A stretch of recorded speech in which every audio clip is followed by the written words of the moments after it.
Hold on, hold on. One second. Human. One second. Hey, let me tell you something. Perfect Fitness. Hold on. Can you hear me? Hey, let me tell you something. I can hear myself echoing. Let me fix this. Can you hear me? Let me tell you something. I can hear myself echoing. Let me fix this. Let me tell you something. I can hear myself echoing. Let me fix this. Let me tell you something. I can hear myself echoing. Okay, I'm fucking my shit up. Okay, I'm fucking my shit up. All right, Perfect Fitness. Let me tell you something. Okay, I'm fucking my shit up. All right, Perfect Fitness. Let me tell you something. Well, nope, still not got it. Perfect Fitness. Let me tell you something. Everybody else fucking late. Nope, still not got it. Perfect Fitness. Let me tell you something. Everybody else fucking late. Nope, still not got it. Perfect Fitness. Let me tell you something. Everybody else fucking late. Nope, still not got it. Perfect Fitness. Let me tell you something. Everybody else fucking Where's? late. Nope, still not got it. Perfect Fitness. Let me tell you It's gonna be a DCS round 2, Tyler. It's gonna be a DCS round 2, Tyler. Found it. All right, Perfect Fitness. Let me tell you something. Here's what you need to know. You are like 5'6", maybe 160 pounds soaking wet, okay? I wrestled D1 in college and got a scholarship and then competed in MMA for 10 years after that. Got a brown belt in jiu-jitsu, and I was a top rank. And listen, to get to D1, that's in the top 2% of wrestlers worldwide, not nationwide, worldwide. What have you done as an athlete? You've done zero. Except for, like, make weird noises and, like, curl, like, 2 pounds. I can curl more weight with my dick than you can curl, period. Like, right now, fat as fuck. I go in there and throw up 350 on bench about 15 times, not even maxing out. Can you do that? No, you can't even lift 350, and that's probably your squat max. My bench press is your squat max. My incline press, you know what that is? That's your deadlift. How do you like the way that dictates? Don't tell me what you can and can't do. And I've been working out regularly. I've been working out 1-2 days a week for the last year now because I'm fat as fuck and my knees out. But guess what? We're back now, baby. So how do you like the way that dictates? I don't want to hear one more word about fitness out of your mouth unless it's fitness dick in there. So shut your mouth. Who's Help, saying I'm this? scared I need an adult. Yeah, he's lecturing you. He was over Is here he wait, are you lecturing me? No, I'm talking to fucking Perfect Fit. He's over 165 pounds soaking wet, so I know what this guy looks you were like. talking to me. No, I know what this guy looks like. No, I'm just over here like, bro, like people trying to give me fitness advice. Like, listen, I get it, I'm fat, but which one of y'all have competed at D1 level? None of y'all bitches. I don't want to hear this shit. You know, there's a reason why I'm the scariest debate, bro. It's because I fucking actually went and fucking competed in combat sports. And I didn't, and this is something against all the Army guys in here. Hey, guess what? I was an actual athlete. Y'all were just the guys they used as cannon fodder. How do you like the way that dictates? I'm an actual beast. Who are you talking to, though, is what I'm wondering. Our American Armed Forces. He's an actual athlete. Yeah, here's the best part. Here's the best part. You know how I know I'm a better athlete than all of them? Because I went and trained them at Fort Bragg and fucking over here at Lackland Air Force Base. Like, so I don't want to hear both of them. We did fucking the fucking Marine Corps hand-to-hand combat. I don't want to hear this shit. Counter argument. How many times do you see, like, in a movie, like, the fat gym teacher on the golf cart, like, following the kids jogging? I'm not saying that's you, but just because you teach people gym shit doesn't mean you gym shit. Also, my dick bench press is 180. Just yeah, I'm gonna tell you something. That's not gonna work. Warm up with that might work in like cross country or some shit with the golf cart and all that shit. That's not gonna work with wrestling. You have to get in there and you have to grab them by the fucking haunches and let them know who's fucking in charge. I'm gonna be clear, Gibbsy. You could probably you are probably unironically in better health than me. So, this is a ding dong. Somehow, even your chain is thicker than mine. Yeah, my doctor apparently said that I'm fucking golden god today. I was like, dead. I've been overeating shit for the last year, barely been able to work, and now apparently I'm fucking got the fucking genetic blueprint of Michelangelo's David. I don't want to hear nothing out of this. The only improvement I could possibly see you making is an orange spray tan and a blonde comb over. Yeah, I feel like that's the way to go. Like, just embrace Trump or what? Like, I'm gonna look like Trump. Like, in Star Wars, you're gonna look great. In Star Wars, in both new and old canon, there's like a sect of people that like start trying to look like Palpatine. Like they get like surgery. Yeah, I was like, totally, it's that literally. Why? Like, that's exactly what you just fucking. I'm like, I don't know about that one. That's a fuck you. Oh my god, it's literally like. You're like Texan me. Like, you come up with the fucking deepest, like, Star Wars lore cuts that I still somehow understand. Listen, because I like to use the fun ones, you know? Also, we gotta, Feel like I some don't more know hash when browns? everybody else is deciding to show up, but we Yeah, they'll gotta get. have a chat about Arcane, buddy. Yeah, we can talk about that in a second. We'll give them 5 minutes or so. Then we'll kick it off. Where is everybody? The fear is getting them, bro. Yeah, for real. They're We'll be- afraid of Tyler and his 180-pound start. I His will- goddamn dissertations he's 185, posting in my actually. fucking group chat. I gotta say, this is my favorite group chat I've been in a while. Like, I'll be on there. I need some shitter reading. I'm like, yeah, let me go check the group chat. Look, 200 messages. So I do like door-to-door soliciting. So like I can check my phone in between like houses and shit. That's when I like sometimes I don't check it for a while though, and that's when I get the like the screenshot of, like 286 notifications because Tyler has triggered the fuck out of Ali and he's just like raging at him in like full schizo paragraphs. I am very polite to him, and he's never gotten angry at me. I try to respect the fact that he has a different opinion. We get along really well. Who? I respect everyone with Ollie. a different opinion. Just Oh, some yeah. of them are wrong. Some opinions are better than others. Yeah, But no, that's when I come in and I'm like, I feel like every time I re-enter that chat, I'm like coming back to a battlefield, like an empty battlefield where the bodies are still on the ground. And there's like two people like punching each other. I'm like, Yeah. what the fuck happened here? I wasn't even gone now. I was gone for like an hour. Yeah, but like this is the thing that has really blown me away in the recent weeks. Is like there's like two groups of people, right? Like I guess in the debate where there's people that can like, okay, we can see maybe both sides of this, or we can see some good or bad, right? Then there's people that are just like full on partisan brain. And it's just it's not even TDS at this point. It's got to be a step past it. It's like we're either all Trump or we're like all fucking everything bad, like on the Republican side. And it's like even like for example, I saw people that had been arguing for Sovereign Wealth Fund for years. The minute Trump offered one up, they were all like, "This is ludicrous." I'm like, "That's what you asked for." I don't like. I feel like there's a sort of like, from my perspective, I always endeavor to see things from both sides. When I talk to people, like especially like MAGA people, it's not that I don't understand like where their like motivations come from, like why they believe what they believe. But the disconnect for me is like the political realization of what they want with like what Trump is doing. And so that's where I am like kind of in a rock and a hard place where I think that Trump is like himself is like, I don't think there's anything evil about MAGA people necessarily. I mean, some of them, some MAGA people, I guess, are like, like Fuentes MAGA people. I don't think there's nothing wrong with people like you. Like, I mean, it's really just Donald Trump, and it's if he was embodying, this is one of the things I wanted to get into like tonight. If he was actually embodying like some of the things that he promised his like, especially his most like devoted followers, or if he was and like actually showed that he like gave a damn about them beyond like virtue signaling, then I think it would be a lot easier for people to kind of swallow the political reality of him. And I feel like the resistance to that, like the wanting to lump everybody in, is wanting to like make it easy to categorize and dismiss because nobody kind of wants to accept the new political status quo. This is why I have trouble with people like Tyler and people like Wick, is that they already got there, and like I'm gross.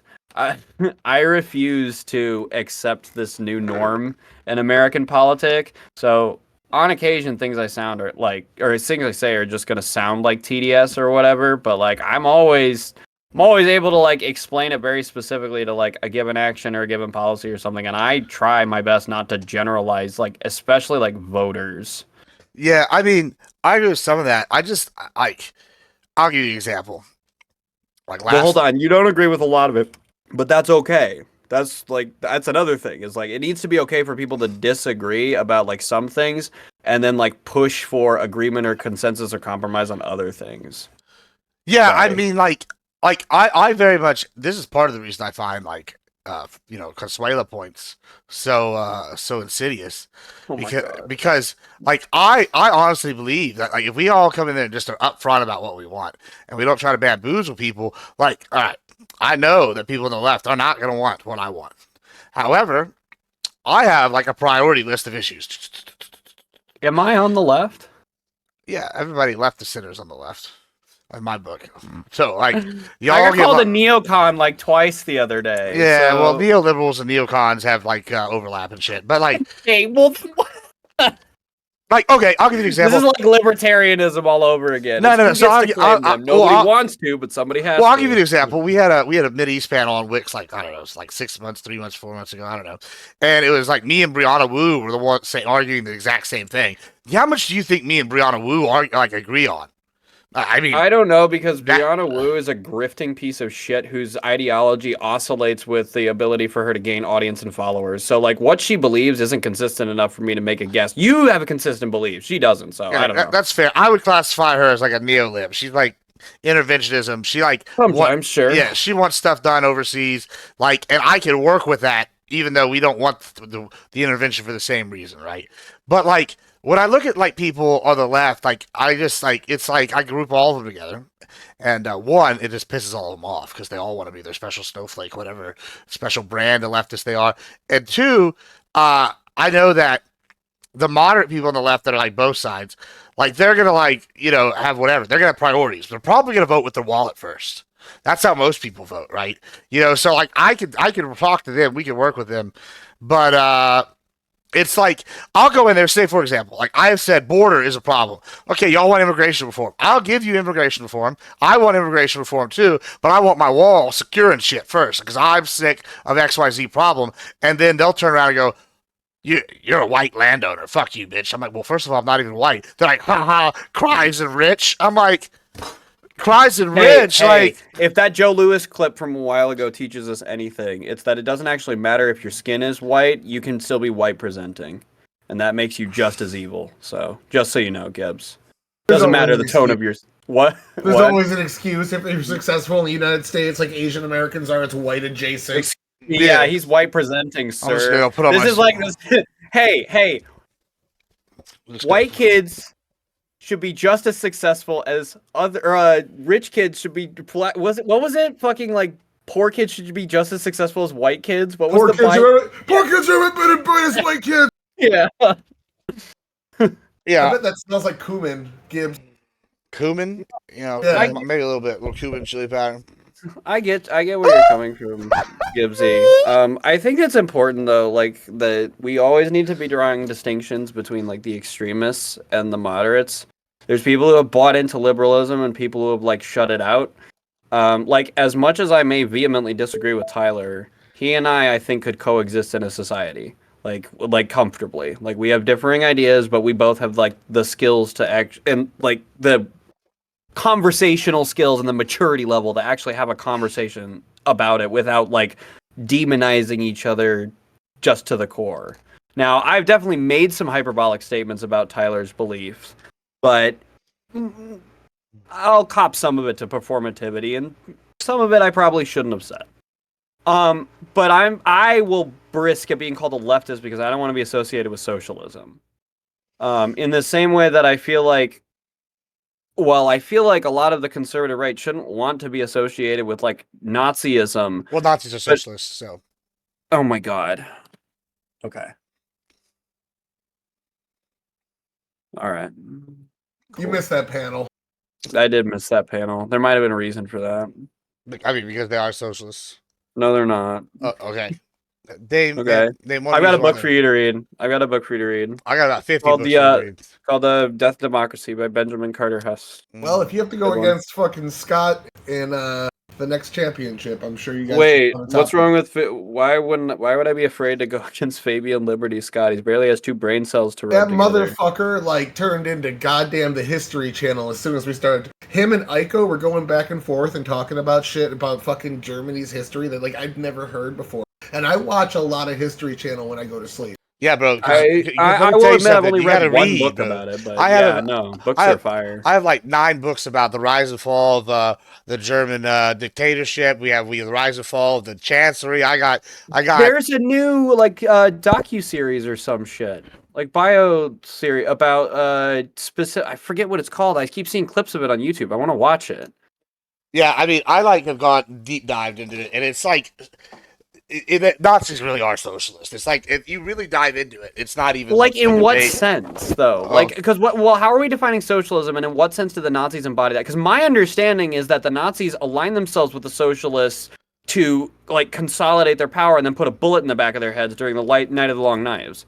That's not totally true. I mean, there is some truth to that, but you have to remember that like there's factions within socialists. Not every socialist is the same, right? So they're like wanting national socialism as opposed to what's Pentuple with the raid. Let's go. So like for example, Goebbels would be at the time would be a far leftist socialist, right? But like what? But as compared to Strasser, who is like a wants a worldwide socialist movement as opposed, right? So the Nazis instead are that when the ones that survived after long lives focused on like nationalized socialism as opposed to trying to do Well, the world kind of thing. That's a big differential right there. You won't make it? All right, cool. Hell yeah, I'll be here live at double. But like yeah, sorry, go ahead. I could like give you a shitload of quotes. I can give you like examples. Like the Work Through Joy program is a good example of like socialists. They give them workers' rights. They created the biggest union in the world, right? Like that's what the National Socialist Party is. It turned into a union. Then they have all sorts of other shit. Like and people are like, oh, well, they nationalized some of these industries. Sure. And they're like, oh, they had certain crony capitalists. Okay, sure. It's a hybrid system. It's not full on socialism. But like, there's good examples where you go in there. They go, oh, people didn't have a job. Well, guess what? Now you're digging ditches today. They would just go in there and assign you a job. It's pretty easy to have zero unemployment when you're in a total war economy, right? Like, so you can just go through all their stuff. If you look at the 25-point plan, like 12 of those things, even though some of the like 3 of those include race related stuff, I would argue that socialism can be racist, just like any form of it. They are all specific socialist programs. Like you have basically you have like the unionizing, you have abortion is pushed, you have health care for these people, you have universal health care. Hold on. So, as a formally declared socialist, my hold on, Tyler, I understanding gotta of fix something. socialism was that it was an economic model based on equal distribution. It is. And I feel like, so I feel like a lot of times these days, whatever the fuck I was trying to say there. Try that again. Socialism, sure. I feel like often these days, socialism gets used as a sort of like woke or like Nazi on the left, as a sort of like inward for bad thing I don't like. And I don't know that I would necessarily say that like abortion, for example, is socialist somehow. To me, socialism abortion in and of itself is not socialist. Model. No. So abortion in and of itself is not socialist. However, what the Nazis did that did make it socialist is they included it within their universal health care program. So it's government funding abortions. Well, yeah, but hold on. But what's the socialist part there? The government funded health care or the abortion? The government funded okay, healthcare. well, yeah, but then I don't think it's fair to say that just because like they had government funded healthcare, one element of that is inherently socialist. To me, the inherently socialist element there is the government-funded healthcare. But I don't. Maybe it's the leftists, and maybe I'm stupid, and maybe I'll grow out of it one day. But to me, like, there can't be socialism anywhere while capitalism exists, because the outside forces of capitalism will always pressure it into acting in capitalistic ways. So, like, the Soviet Union wasn't socialist to me. Nazis weren't socialist to me. China isn't fucking socialist to me. It's all like authoritarian, bordering on like a full-on fascism, depending on what we're talking about. Well, so like I'm not, and I understand that there is an overlap between like what you're talking about with National Socialism and what a lot of people kind of like commonly define fascism as, which is the union of like a government and industry control. So I don't know, like, it feels like this is one of those, like, nebulous things that is, like, used to try and get a point up on leftists, when I don't really understand the point of, like, even drawing that. I can read you some examples, right? Nazis believe in government-run healthcare. They had government-run education. Those are both socialist programs. Like, that's not full-on socialist. We have some socialist programs in our government. We're not fully socialist, right? But but I wouldn't call them. Then you look at their overall policy, right. Then you look at their overall philosophy. Nazis preached, and I about 50 quotes from all the major leaders post Night of Long Lives believe that individuals should be sacrificed for the greater good of the community. That's a socialist thinking point, right? It's also a fascist thinking point, yeah. It's a nationalistic point rather. Collectivist. It's not just Yeah, it's Collectivist. collectivist. It's not or fascist. collectivist. Sure, collectivist. But would not nationalism fall under collectivism? The idea of like sacrificing the individual for the good of the state. I mean, like maybe. See, the I'm not, fact that you're saying maybe is kind of my point. Is like it's just I'm not gonna sit here and be like faith and Because- liberty and be like, well, no, because I guess it is a collective. I wouldn't say that's the generally like accepted like idea of collectivism. It just feels like we're not a democracy, we're a constitutional republic argument. Like it's so dumb and it doesn't like actually like who cares? Like the Nazis were evil. The point is their ideology was evil. And if there are elements of it that were socialist that we can adopt into like better policies today, then there's nothing wrong with that. But Nazi ideology is evil. Okay, let me give you same with another one. Soviet ideology. This is from Strasser. I'm triggering Tyler. This is a letter between Strasser and I just want to Goebbels. It says, "We are socialists. We are enemies, deadly enemies of today's capitalist economic system with an exploitation of the economically weak. It's unfair wage system. It's a moral way of judging the worth of human beings in terms of their wealth and their money, instead of their responsibility and their performance, and are determined to destroy that system whatever happens." So, okay, that answers your economic quota. So, okay. Whoa. Okay, what was this again? This was a letter? Between Goebbels and Strasser.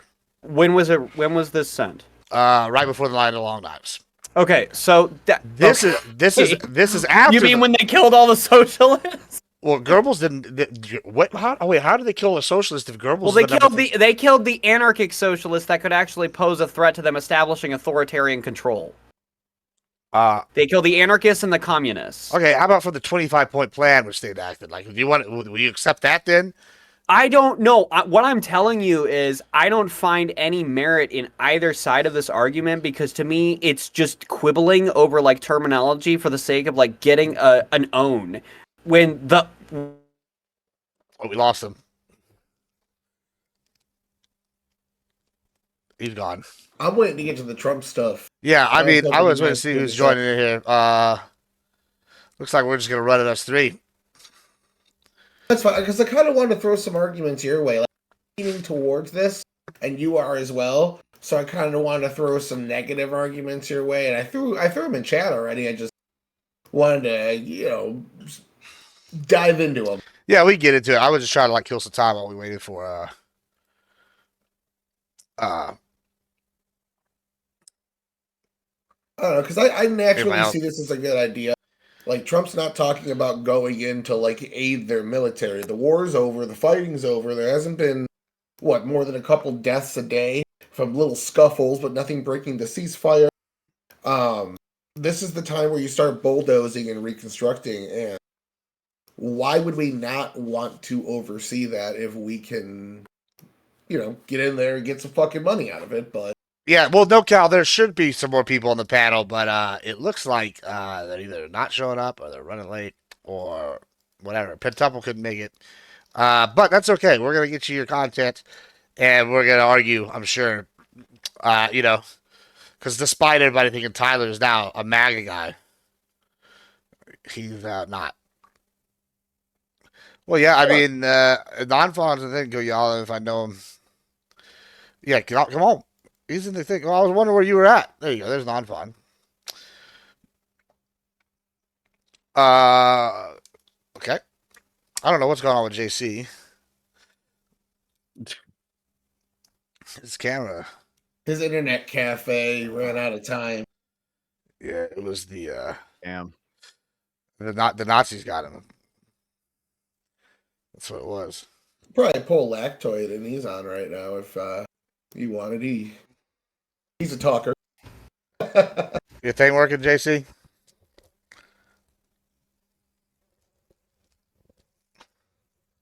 Yeah, I told him if he wanted to come, but he said that he was on another panel and he didn't know when he was getting off.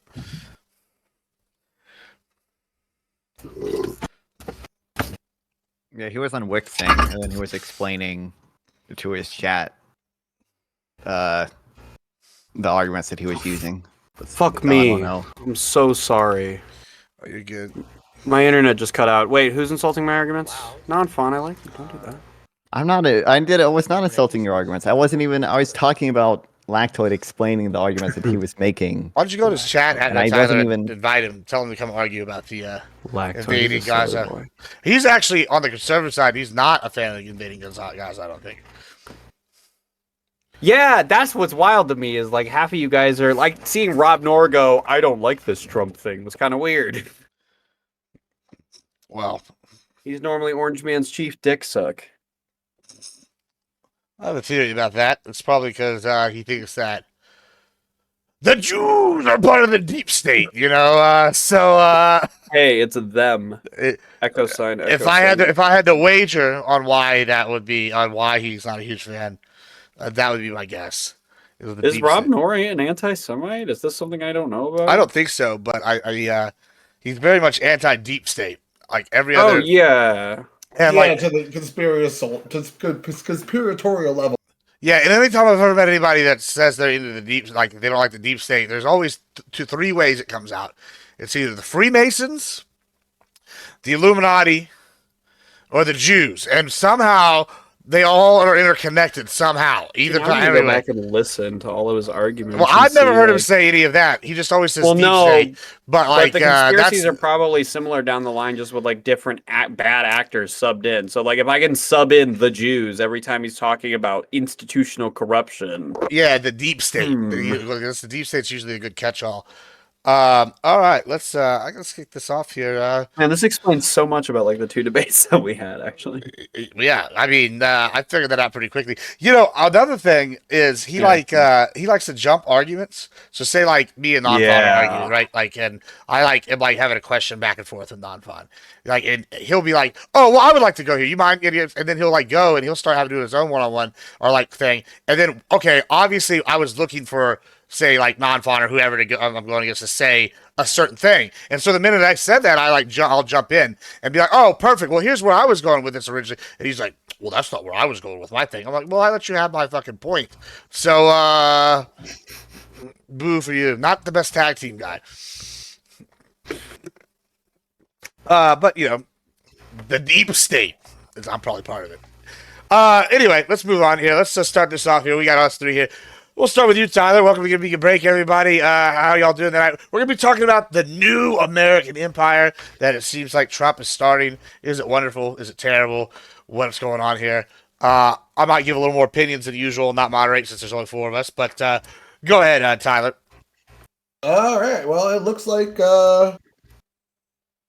some good stuff. Some good stuff has come from the Mexico and the Canada. Canada, it's argued that actually most of that stuff was coming anyways. There was a couple new things I don't think that were announced, but for the most part, it was already on the way. Same with Mexico, but maybe they kicked it up a little bit. I didn't see anything about troops. And in reality, the Republicans criticized the 10,000 troops that went to the border when it was Biden doing it, saying they were ineffective, and they really did nothing. So the 10,000 troops are mostly symbolic, and so Trump can say he got a win. Where I think he actually got his biggest win so far was Panama. That Silk Belt and Road Initiative, the Silk Road, whatever, that's actually something that's kind of a big deal. Working against BRICS is kind of a big deal. To get them to break away from that, hopefully that starts bucking the trend in Latin America, these countries that are working with them. Panama already conceded to pretty much everything Trump wants in order to keep the canal, so it looks like they're probably going to keep it and give us a much better deal than we were getting. As far as Gaza goes, I'm still like, I lean as an interventionist toward it, but I'm still got some things I want to bring up that are major concerns, but I think that who better to go in and manage the rebuilding process than us? That's what American exceptionalism is, and that's something both parties used to agree with for a long time. All right. Not fun. I didn't even know I was going to be here, so don't expect super high conviction takes on the Fair. Mexico, Canada, even Colombia whole tariff thing. I'm way more concerned about the actual implementation of tariffs than I am with just used as a negotiation tool.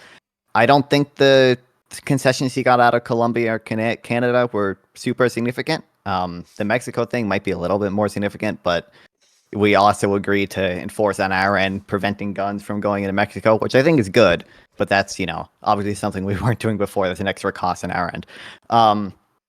When it comes to Gaza, I think I don't think Trump is actually being serious about full-on annexing it or anything. think there could be a good way to allow, some not deportate, like even transfer sounds like a loaded term. Allow some movement of people from Gaza to like the Sinai or even to Jordan. But I think it should be a temporary thing. I think we should be trying to aim for a two-state solution. I think the best way to achieve that, it has to be a unified government between Gaza and the West Bank. I don't think that works if half the population of Gaza is deported, or if Israel is permanently occupying the Gaza Strip in the same way they occupy the West Bank. Maybe it'd be justified for them to keep some corridors. So I don't know a ton about the Panama thing yet, because that just happened, but what I do know is we run a trade surplus with Panama, okay? And from Donald Trump, I know that trade deficits are actually subsidies, and we have Panama subsidizes us $11 billion a year. And, actually, the Panama Canal only even makes $5 billion a year. So it seems like, according to Trump's logic, we're winning. That's all I got to say. Nice. And the JC. Yeah, so I am for American empire explicitly. The problem is Donald Trump isn't. He doesn't care about America. He doesn't care about liberalism. He doesn't care about democracy, obviously. He cares about himself and what gets him the most likes and claps in the moment. He doesn't have enough of an ideological dedication to the spreading of liberal democratic principles across the world to actually give a damn to plan out any sort of constructive action towards that end.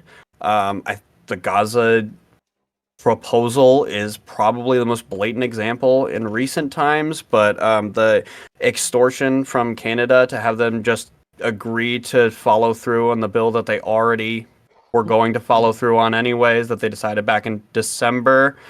I can recognize how from the outside, someone who's severely uninformed about how government functions or about what America is all about, or what basic economics are, could look at what Donald Trump does and say, wow, what a great guy for spreading American values and what a great American empire guy. But he is going to flush this country down a toilet if it gets him the most clicks and likes from outspoken American enemies like Vladimir Putin, like Xi Jinping, and like Kim Jong-un, who he has palled up with many times in the past. So he's anti-American, so I don't see how he could be for American empire.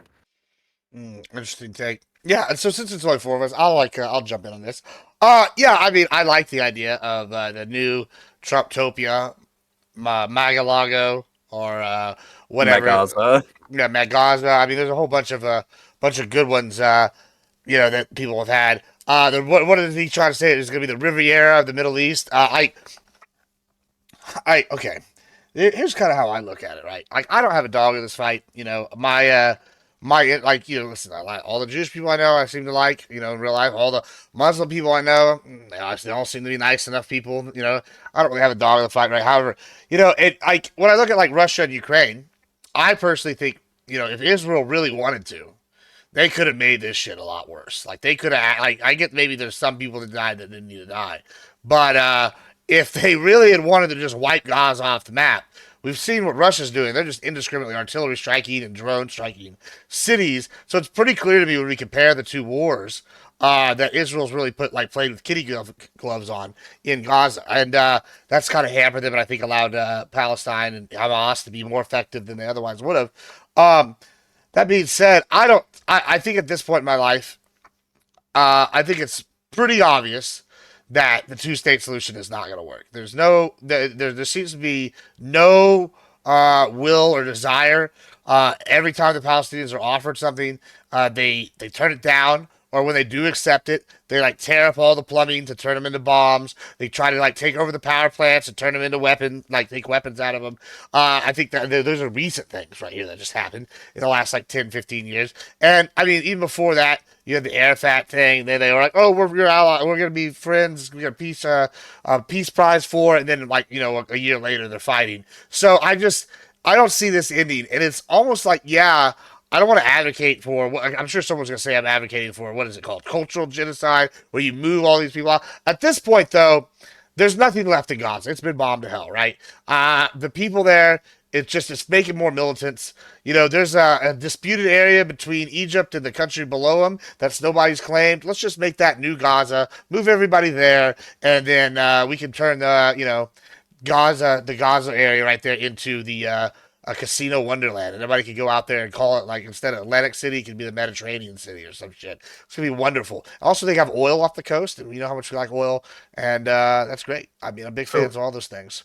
Trump's a bit of a bad communicator, and at first I was also thinking he was actually going to expel all the Gazans as well, but I watched the bargain bin Kayleigh McElhaney, the new White House press secretary. She's a little fiery, but she's not Kayleigh at all in my heart. Oh my god. Kayleigh, not Cream Jean-Pierre, the who.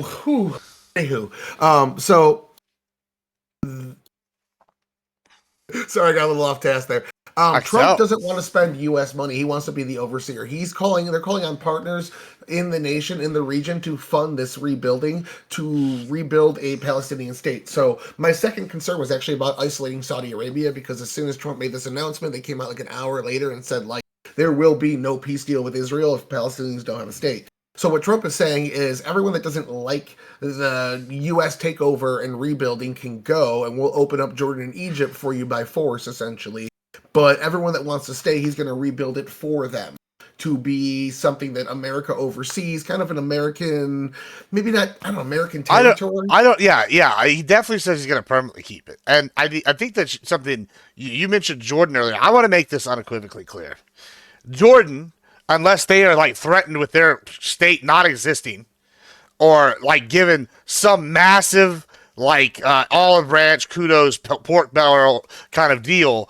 Well, I guess the Muslims hate pork, but y'all know what I mean. It's an expression. Thus, they're given something along those lines. There is absolutely zero possibility in my mind that they agree to taking any significant number of Palestinians. We'll see. I'll tell you We'll be what. here in 5 days. Listen. Let me give you an example. They're coming to the White House. The king is coming to the White House. Sure. Like I said, the caveat being they get something massive in return, because last time they took 4 million Palestinians, what happened?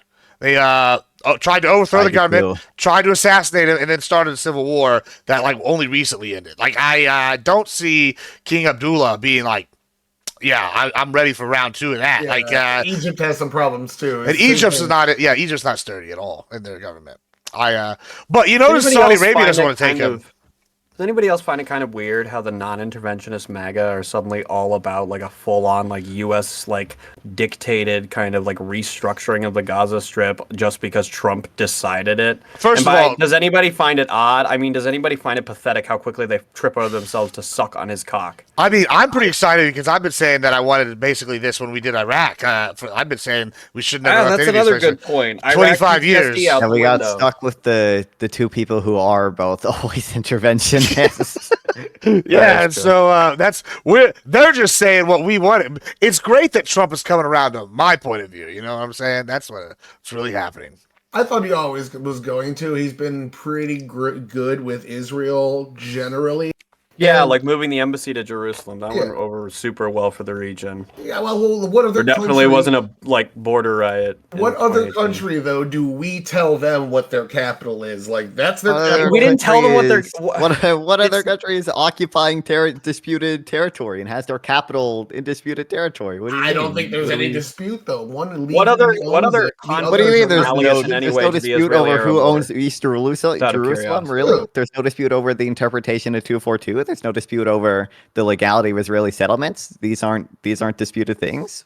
I don't think so. I think this is basically refugee camps that were. Okay, so then you're just dismissing the validity of the Palestinian Arab perspective completely. Then, for the most part, yeah, I've heard it. I mean, that's fine, but, like, you then if you acknowledge. Wait, you acknowledge there is a different perspective. Yeah, absolutely. And so then I'm not sure why you would tell non-fon it's not disputed. It clearly is. What a stupid thing to say. Admit. Hold on, let me ask you a question. That's the stance of our country. Legally, it's not a country. Well, let me ask this. All right, so let's just start from the little way back here. Not all the way back, because they've been fighting over this land for 6,000 years. But let's just start a little bit. Do we all agree when the British conquered Israel and they had it and it was under control that Britain owned it, and it was theirs. Do we all agree at that Are we point? There was- talking about post World War One, Yeah. like the dissolution of the Ottoman Empire? I don't know Yeah. that I would call that Britain conquering Israel. Yeah, but they owned it, right? They were the But- administrators of the was the territory, and they British made too many mandate, yes. promises to too many people. But okay, but we do agree that it was British legally was in control. It was theirs, right? Yeah. Okay. For all I intents mean, and I agree with purposes, that. sure. British mandate for Palestinians. Okay. So after World War II, Britain decides they're going to give it up to appease the Jews, right? We agree at that point they have the right to do whatever they want with that land, right? Morally or legally? Not morally. We're talking about legally. Okay, we're talking about legally. Again, it's fuzzy, but sure. If we're talking about morally, that's kind of the problem with the entire conflict. That's like the point of the entire conflict. So I'm not sure why we should just brush that aside like so completely. Well, we'll get to that. We'll come to. Don't worry, Papa's Okay, going to get we'll to the get moral in a second. We'll get Hold on. there. When they gave it up though, it was they introduced the resolution fuck, I'm forgetting all my Israeli Palestinian history. The resolution 181 though, right? And that was rejected by the Palestinians. And then Israel went to war, and only then did they declare. I guess they declared independence first, and then went to full-scale war with the other Arab countries, right? Yeah. So I don't know. That was like 46 or 47, right? Yeah, 47, I believe. Yeah. 47. They declared I don't- independence, and then the war happened in 48. Yeah, that sounds right. I when you say legal for Israel to do whatever they want with the land, I don't know. I don't know the Yeah, full- legally. know. This is where it gets kind of funky, right? Because the idea of ownership isn't like transcendent from continent to continent. It's a cultural, contextual thing. So there are plenty of like Is it, though? Palestinians. Yes, it is. Yes, it is. We can have different ideas of what we think Blood ownership and should soil. mean. And we can have an argument about which idea we think is better. But if you go there and you tell a Gazan, like, hey, ownership means that the Jews legally had this land, so sorry, you're SOL. They're not going to give a single flying fuck about what you have to say. Ownership is culturally contextual. So there are plenty of Palestinians who are native to the region that believed that land that they lived on was owned by them. Based as fuck. This is the most pro-ethno state thing I've ever heard in my life. Wait, I'm not arguing in favor of either perspective. Well, I will say it's pretty. I'm explaining the Palestinian perspective. I understand. Listen, I think that this is something maybe the left doesn't get, is that I think that most conservatives, at least, especially even as interventionists, we understand the cultural context, right? We just don't give a shit because this one group seems to be the instigators consistently. Now, I get why they might want to be the instigators, sure, but it's almost like, it's going to keep happening, right? So, like, either Israel gets to own it, or somebody else needs to go in there and own it, because the last time we gave them the right to decide who's in charge, they picked a terrorist group, and that's not good. It's like, so I don't know. Gibbs, I agree with everything you just said. Would that surprise you to hear? No, it wouldn't surprise me to hear. Yeah. All I was trying to say is when we're talking about whether or not things like who owns the land is disputed, that is obviously true. Okay, So trying to pretend like you and I believe, of course, that our idea is the best one. Everybody does. Otherwise, nobody would care to share their ideas. But We mine think we is. have the well. Okay, yeah. Of course, Tyler has the best ideas, but everybody else has their own best ideas. well, but my thing I is, don't think I don't know that like to me the idea of liberalism is being able to come together, present our different ideas, clash them against each other, and then the better one rises on top, or we have to walk away, both defeated, and come back and do it again. I don't think that just because you and I disagree with the Palestinians on what they consider land ownership, that doesn't necessarily mean that like they don't have any sort of potentially like moral claim to the land. Well, I don't know how. My understanding is that they weren't consulted that much at all with regards to the British mandate. well, so let me just ask a quick question, right? And then Nonfon, I'll let you go here. Yeah, Nonfon's going crazy at something I'm saying. Yeah, so when you're I'm not going crazy at anything you're saying. I'm going crazy digging through my old notes. That's all I'm doing. yeah, that's fine. I'll turn right over to you as soon as I finish it. I like Or I'll say more neocon things. when I'm looking at it, right? I'm sitting here going, you're absolutely wrong about like the cultural aspect. It comes down to this, right? Like, let's look at the Indian reservations here in the United States, right? Tyler brought this up, I guess, in the chat. He said, "Oh, well, this would be like them all suddenly launching missiles." I won't even go that far. Like, we all know that the Indian reservations have to follow U.S. laws for the most part, and they're all U.S. citizens, right? There's no question there that the U.S. now owns that land, whether or not they other people might have a moral claim to it 200 years ago. I mean, at this point, why wouldn't we have the ancestors of like the Aztecs? Or the children of the Aztecs suing Spain and Mexico to get their empires back. I just find this to be a ludicrous argument when you have like lost your land via right of conquest, right? Like if someone's literally but holding that's the the gun, thing. They didn't lose it, but they didn't lose all of their land by right of Yeah, conquest. they Some did. of it was lost by pen stroke. No, they lost it all by right of conquest because guess who was their backer? The Ottoman Empire. And when the no, Ottoman Empire Well, fell, okay, but you're treating the Ottoman Empire like an organized nation state. They That's were. not what it was. They No, not in the sense of the United States or the modern westernized. No, are you serious? What happened Yeah, was they 100%. marched through Gaza to attack Egypt after the war, and they removed Egypt's leadership from Gaza along the way. The people they let stay, the people were still loyal to the government that they removed. And then they took control of the area, kept it occupied for like 20, 30 years, I'm pretty sure. So that's kind of, we're getting a little off there. But they went in there and they removed the government that was there. So let's go to non-fun here because I know he was jumping at the bit. No, well, I mean, I was just trying to dig through my old notes. So my understanding is that I honestly forget at this point. If you have if a group of nationals has some group of characteristics, they are entitled to some right of self-determination. And then, even though Palestine has never had a state, Israel can still be classified as occupying that territory, and there are certain acts within that occupation that can be illegal. I'm of the belief that the occupation itself is lawful, and it was lawfully created in self-defense in the 67 war, and 242 does not require them to withdraw from all the territory they occupied.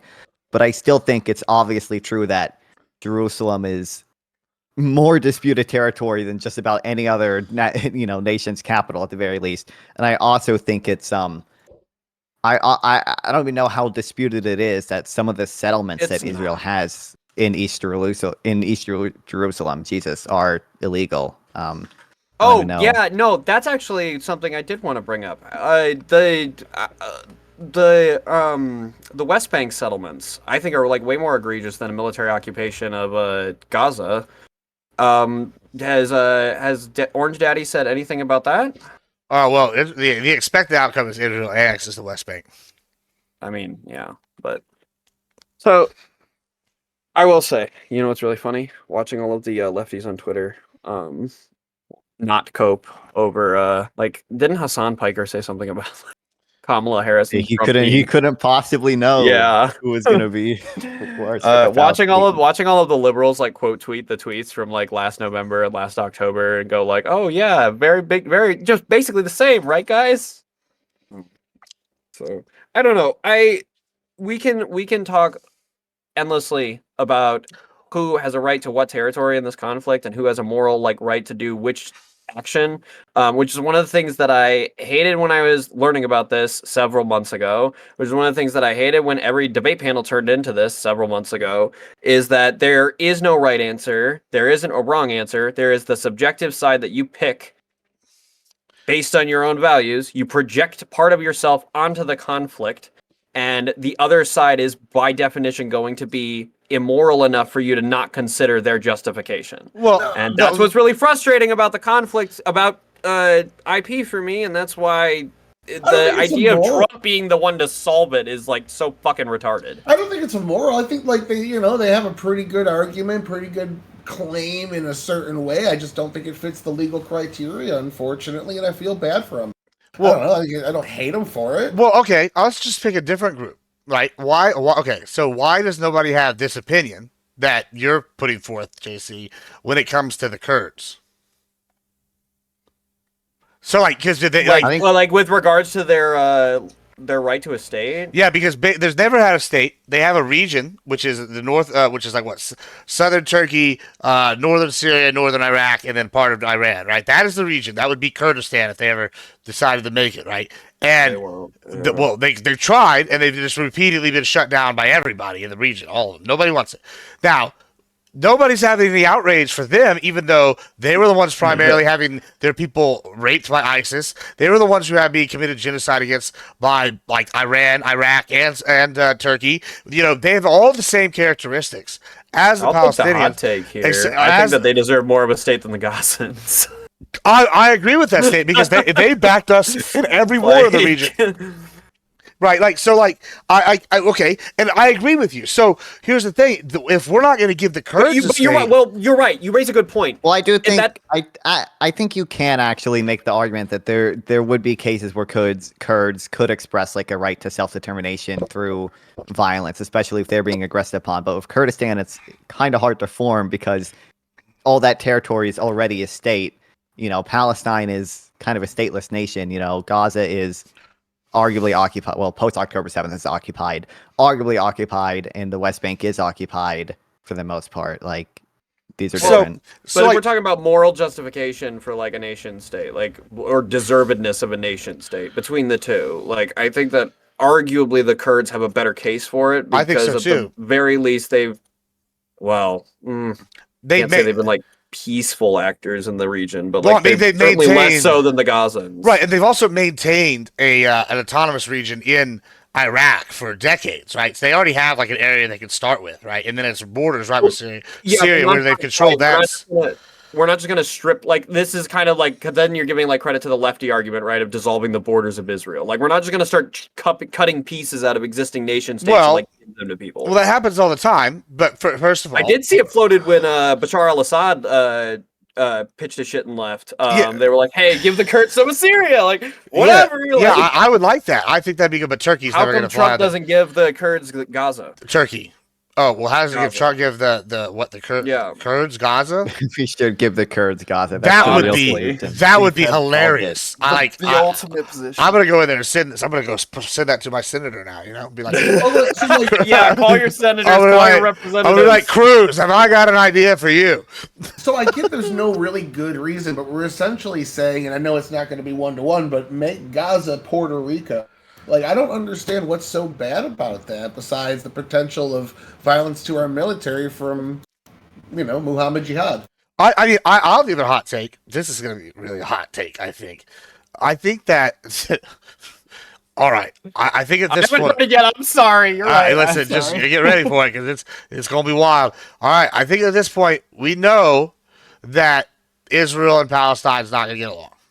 We know that it's very unlikely that any of the surrounding Arab states want to take these people willingly, right? So, what do?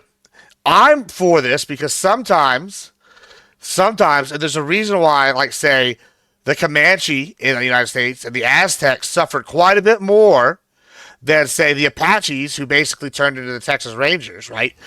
Because guess what? If one group's willing to work with people and the other group is willing to, like, blow everybody up in order not to get it done, then I guess maybe it would be better long term, because in 100 years, are people still going to be arguing about this if we just move everybody out and just, all right, now it's, it's its own thing. And I know that's not the happy answer, and I'm not saying kill anybody, but I'm saying maybe we force one of these other countries to take them, turn this into a different area, and then now it's just not theirs anymore. And if you're not there to fight over it, I mean, Israel doesn't have to worry about policing, like, what's something that's basically inside their own borders. I mean, I know people aren't going to like that take, but maybe it's good for the long term. But much like most of Trump's foreign policy, the end goals are somewhat nebulous. Well, the end goal would be execution peace. I think that completely unrealistic. depending on how it's done, I really fucking hate the word ethnic cleansing because it's a totally meaningless term to me. But Yeah. that could be like an ethnic cleansing thing. Right, it could be, right? Like What, translocating a populace out of their current, like... yeah, people argue that's ethnic. the an current- entire Listen, the land, cleanliness, they have like a cleanliness is connection. next to godliness, okay? I don't want to hear about no ethnic cleansing. I don't know about that, but okay, but really, like, I get that argument that it's like it is like cleansing-esque, but it's kind of like, it's happened in history. We can look at, like, I mean, these are kind of bad things. You can look at the Native American reservations, right? At least they still exist in some capacity instead of being like genocided. No. You're not seriously going to say something like Shades oh, of gray, well, Papa. Shades of gray. This is not shades of gray. Well, This what's is the better for United the States long term? government giving them consolation prizes for stealing what was, I mean, at the time, owned by them. Got here not legally. Sorry, don't want to trigger Tyler, but pretty sure they were already here when we got here. Tyler, also in that thing, share the chat. Also, I can't see the chat for this for some fucking Yeah, reason. you were supposed to set up your Twitch. Yeah, I work 10-hour days. Yeah, it happens. So yeah, go into the shared chat thing, and it's gonna be underneath it What on am that I little thing. supposed to do? Not you. This is to Tyler here, and then click. Non-Tyler, you would do it too. We're trying. Oh, I guess he joined. Yeah. So yeah, Share. Tyler, you got to go in there, click the Hold share. on. You got to click the share chat button, Tyler, and it'll share all our chats together. It's on the right hand Is this side. on Twitch? Are you guys streaming together? Yeah, we're doing the stream together thing. How the Yeah. fuck do I do that? Friends. You go to I guess either any of them. I go to. I'll go to you, Gibbs. Yeah, we can invite you. Is your thing the same thing? Oh my god, it's me! Is it? How do you spell your thing? The big JC? It's all one word. Here I'm gonna print screen. I'm just gonna drop this in. It's There we go. this. I'm gonna drop it in a DM. Just because that's what I already have up. Now we'll make the front page, boys. Oh, turn off Yep. your microphone in the in that room there. In the room we're in right now. No, in the Yeah. the Twitch thing. What DM did you post it in? Oh my god. In Alright. the 7:30 p.m. thing. While he's setting About that up, now. I was kind of looking into Trump's actions on China because he was saying that like Trump was kind of being friendly with China. Because I was mentioning the Silk Belt Road Initiative with Latin America earlier. Apparently Trump also slapped a new tariff on China. So, Well, A new one, or the I thought ones the that he was imposing yeah, when the Canada? that one, yeah. So Because I know he did the 25% in Canada, Mexico, and 10% in China at the same time, and only the 10% on China one like actually went through. yeah. He didn't say what he was asking from them. That one I think was so okay, back to what we were talking. Do you think that if we move the Palestinians to like that little region that's unclaimed on south of Egypt and bordering whatever that other country is, I can't think of the other country's name. Like, say we just hypothetically put them there, gave them that. This is a new country; it's yours now. Do you think that would solve problems in that region? Because I would solve some. Better question, why do you think it would? I will tell you why. Because one, it's really easy to launch missiles into like your place whenever you're in an area that's smaller than the King Ranch, and it's you're basically launching it over across your neighbor's house. Like I could probably make bottle rockets to launch at my neighbor's house. You know what I'm saying? It's like 300 feet away in some of these areas. Like I feel like that'll one eliminate that. Two, it's going to take away a lot of the. I mean, yeah, people will be mad about it at first, but I think after a while. People tend to forget about shit, or just it doesn't matter to them anymore. Why do you think it is good for? Let me be more explicit. As much as we may dislike the term, why do you think it's good for the United States to aid in ethnic cleansing as part of our foreign policy? I mean, okay, would it save? Do you think it'd save more lives than leaving them to like perpetually go to war with each other? Why? It's not about how many lives it saves. I don't know if you could. I don't know if you can quantify the damage of an ethnic cleansing to lives lost in a war. Yeah, I mean, I don't like, like. I more was gonna say, I don't explicitly. know.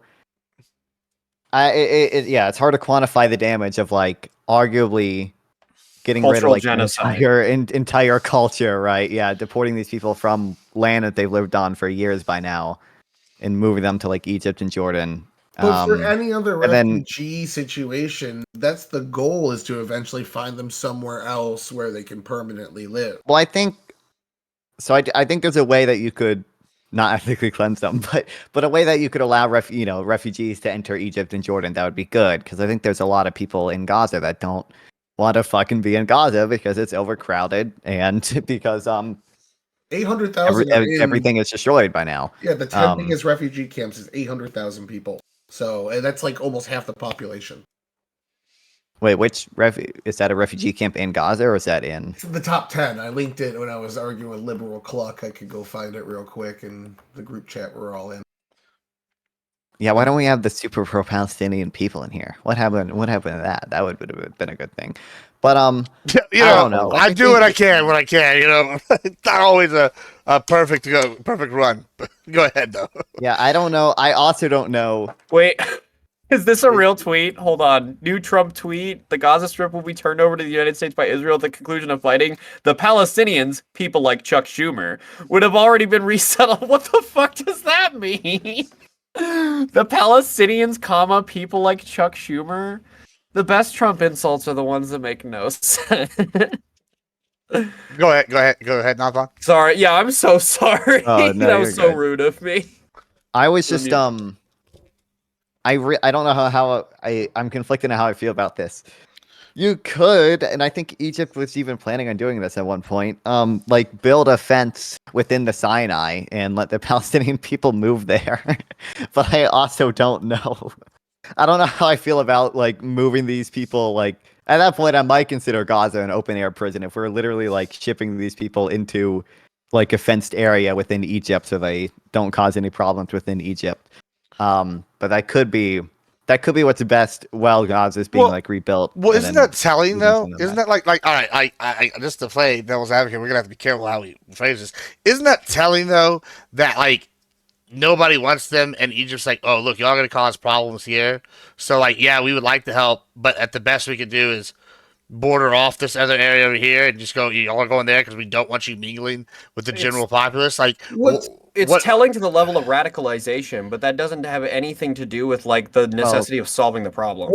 Telling us Yeah, that I we think it's don't- also telling just to the way Hamas operates and the way the terrorist organizations operate. You Yeah, know, they sure. don't We wear know- insignia. They don't. And we know the same people hidden up in the mountains in Egypt had tunnels going into Gaza that were feeding weapons to Hamas. The Muslim Brotherhood and Hamas were working together. We know that there's a large percentage of people, if Egypt let them in, that would aid the Muslim Brotherhood, who was in control of the government until there was a military coup to push them out. So they don't want to put more lumber on the fire of resistance to the government in power, and I understand that. Like, they have good legitimate reasons, but you know, they could go to Turkey or something like that.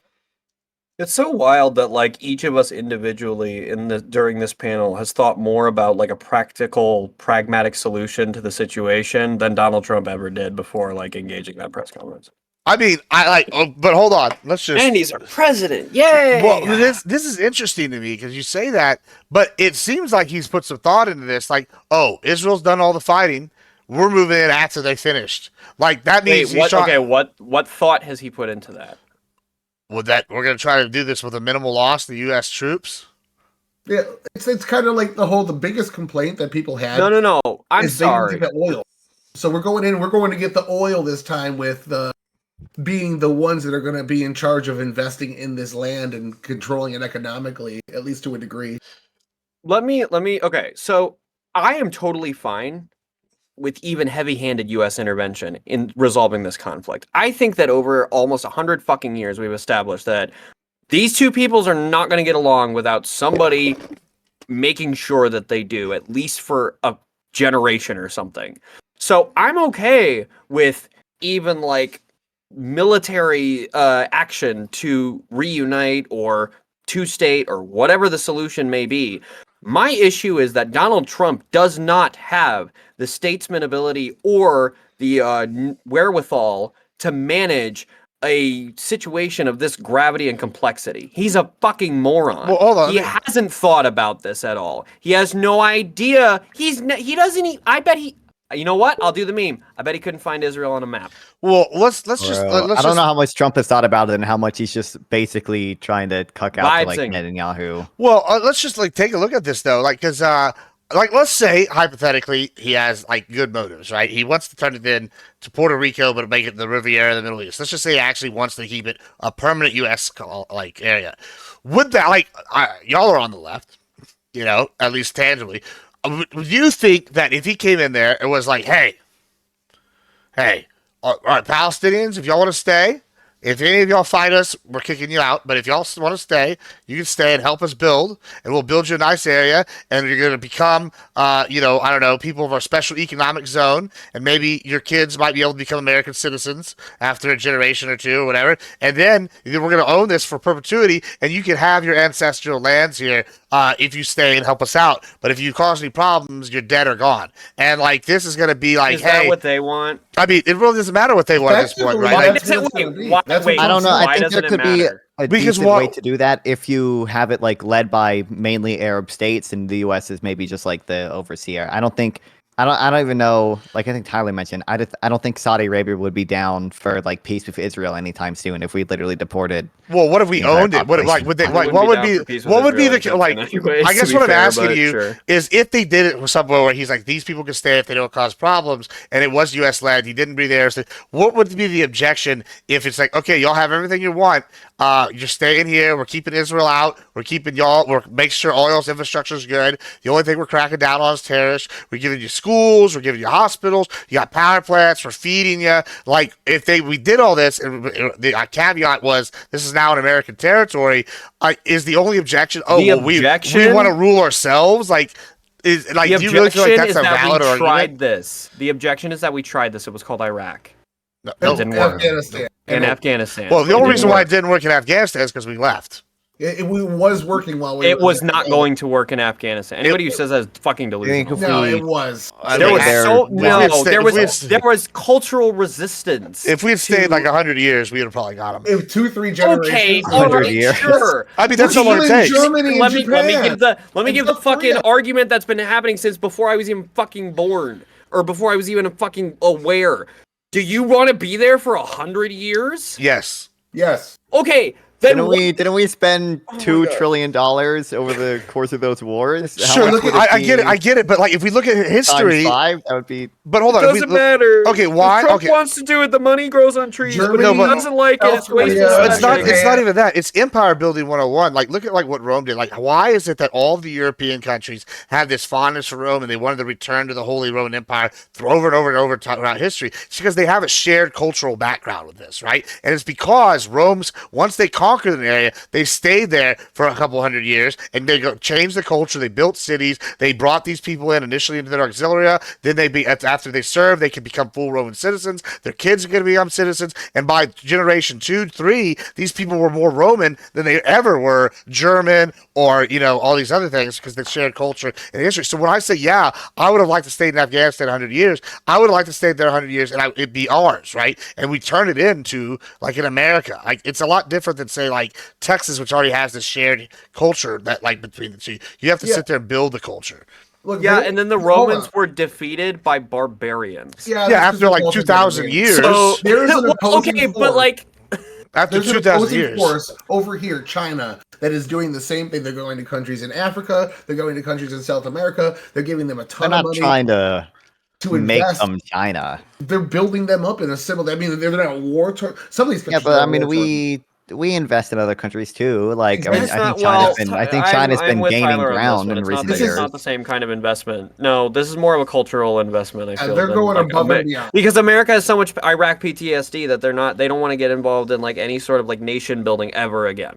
But there was a and- better way to nation build. There's some bad examples. I agree, but Trump doesn't know how to fucking do it.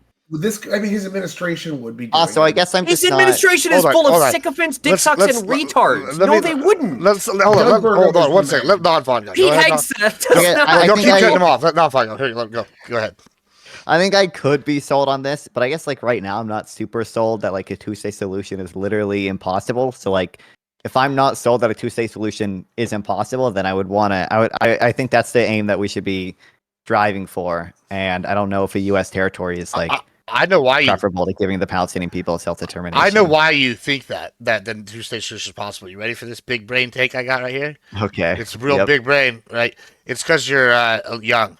Once you get a little older, you're just gonna be like you're gonna Literally, be. fuck you. No, I'm it's so not. fucking tired It's of that not being that. used as an It's, argument. it's to not. No, real. no, demonize someone's hold on. opinion. It's What a actually. It's fucking actually. stupid- It's not. better from you. Oh, well, Jesus and Christ. it's actually not dismissive, and I'm going to tell you why. I think that you still have that like you still are like optimistic. Like you still see this world in like a green thing, and that's good. Rose-colored glasses. I think that's a good thing. Don't try to hold out as long as you can. I now at this point don't see the world that way, and after all like 30 years of just seeing these people killing each other, I am very convinced that they don't want they hate each other. They want to wipe each other out, right? And so I wonder what is the most humane thing is like it's like if you have two pit bulls and they hate each other, what's the humane thing to do? Well, you rehome one of them so they don't kill each other. Yeah, right? I understand why in your old age and senility your dementia would lead you to that conclusion, but That's us young true. people Maybe with working CTE. brains don't Maybe feel that CTE. way. So I feel entirely vindicated in predicting this. I was worried that like when I said that like if Trump was elected, the two-state solution might end up just being permanently dead. I was worried that was because like I was young and I had never seen like, these people fighting before, and like whenever these people were fighting people for the first time, seeing it would say like, oh, this is the last round of fighting. This is it. Like there's not going to be nothing after this. Now that we're talking about like annexing the West Bank and deporting all of Gaza, I feel entirely vindicated saying because Trump was elected, people are the just two-state smarter, it solution is now seems. He's not. substantially less We don't have likely. the extra decade of retard clogging up our brain. The caveats that you For guys were giving earlier were caveats to this. He's not saying everyone has to go. He said he's going to rebuild it for the people that are there, but anyone that's not on board with the U.S. coming in there and doing this, they're the ones that he wants out. So I don't necessarily see it as like, I see it as what you guys are saying. It's going to be similar to, probably not 1-to-1, but similar to how Puerto Rico is maybe in 25 years. And you'll see J.D. Vance cut the success ribbon in 12 years from now for the celebration because they rebuilt the whole place with Saudi Arabia's dime. He'd have to win election. Well, first, right? I guess I also just I don't see, and maybe this isn't necessarily a bad thing, how practical it would be to make odds of Puerto Rico without Hamas being completely gotten rid of, and I don't know. We already got I most don't of know them. how. Yeah, who? I Fuck don't know if that. we got well. Yeah, I mean it's the size. What? It's Oh, man. smaller Oh, than fuck what? Oh no. They couldn't even take Israel. There's 9 million people there. We're about to roll up in there with the #1 army the world has ever seen in the history of humanity. And also, this is Well, not. it's feasible to get rid of Hamas. I don't know how feasible it is to get rid of Hamas without like a massive civilian Well, toll. this is something. Is Magaza worth like- provoking Well, a so, nuclear war hold potentially on. with the Arab states by the direct U.S. Nuclear war intervention with the of Arab potentially states? What? militaries? No, Yeah. first of all, no Arab states other than Israel have a nuke. Yeah. Okay. Okay. All right. Yeah, so like that's no nuke there. If we got a This is nuke, that senility I coming thought- back in here. I mean, I thought Egypt had nukes. Maybe I'm maybe misremembering. Egypt. I don't know. Do they have- I don't think they have nukes. I'm pretty sure. I could be wrong. We know You can that look that up. Iran has a nuclear I'd be program. interested. Yeah, we know that Iran's for got a nuclear fact. program. But here's my thinking, right? It's just I don't think I'm worried about that. This is something people need to hear. It's not Iraq. It's not Afghanistan. You know what it is? It's a territory that's smaller than the King Ranch in Texas. Not just the Rhode Island. It's smaller than a fucking ranch in Texas, okay? It's only a few miles wide, a few miles long. Let me just give you an example here. People tell me all the time when I'm like, yeah, Texas Revolution 2.0, Republican Texas. People are like, y'all can't take the U.S. government. They're too strong. They're going to whoop your ass. And I'm like, okay, we're going to get our ass beat when the average Texan owns 3.5 guns, right? Yeah, but, you are. But, oh, we're going to get bogged down in a quagmire where we can't win in an area smaller than a ranch. All right, y'all can't have it both ways. It's either Okay, A. are you gonna spend decades digging supply tunnels and shafts, interconnecting every building in King's Ranch so that you can use it as like? Are you gonna spend decades like building up military connections to funnel in weapons and supplies? Texas is already doing that. You know that, right? Okay. We have our own military branches. Based, Like that's I a thing guess. that Texans Okay. already do. Like, well, Yeah, shit. I know. You all love your state guard. That's not what I'm talking No, about. I'm not talking about a state Yeah, guard. Texas but- has its own okay. military branches. Did you know that? We have Your 3 state guard is violating international law by human Yeah. shielding underneath the population of Yeah. of- They No, got Chuck Norris. Don't worry too. about it. And we got Chuck Norris. Everything's Chuck bigger in Norris. Texas. And George Strait. including the war crimes. And Shawn Michaels. You don't want to mess with that trio right there. That's an ass whooping trio. Real quick, I saw something in chat that's kind of a narrative I've been seeing about Hamas saying that they have more people joining right now. They're bigger than they ever are. That was said by somebody in Hamas, like one of the new members of leadership, after their entire leadership got completely wiped out by Israel. And it's not been verified, and governments are coming out. But there's an article in The Economist called Hamas Talks a Big Game, but it's in chaos. And it kind of breaks down how that's bullshit. I don't know, Tyler. I read it on the internet. Unless so- they're hiding people somewhere where we can't detect them by satellite and shit.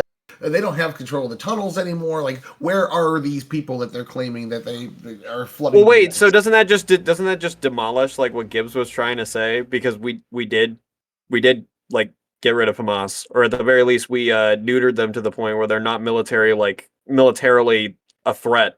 Well, Yeah, that's yeah. exactly my point. The Like, fighting's over. Like, if you look we're at not the death gonna- toll, I'm not worried about us going in there and conquering it, because what are they going to do to us? That's toll's Nothing. been pretty stagnant. yeah, for for a few months months. now. Yeah. And I mean, look and at our we case- just saw- something else. Then I We mean, just you saw- brought up Afghanistan like earlier. What was our KD ratio there?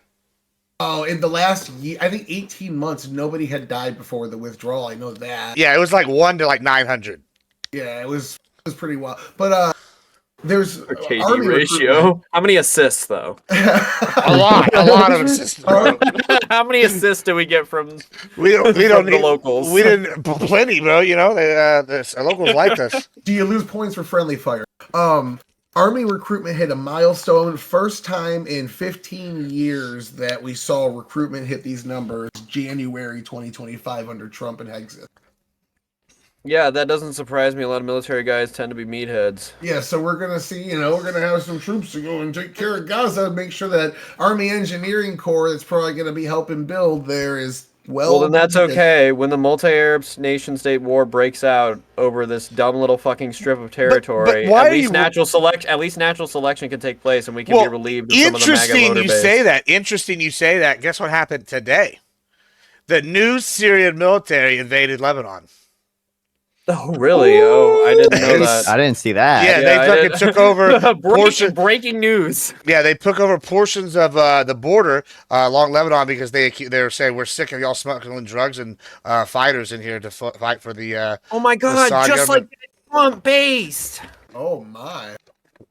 Yeah. Wait. Did this happen? When you say this happened today, did it Like happen like 5 minutes ago? Like 3 or 4 hours ago was when I was reading it while I was in the doctor's Yeah. office. When I saw that they were persecuting Christians in I can see if I can find a leak for y'all. in New Syria. I think I posted it in my Discord somewhere. Go ahead. sorry. But that's I don't know if it's anecdotal. I saw they were persecuting Christians. Oh fuck!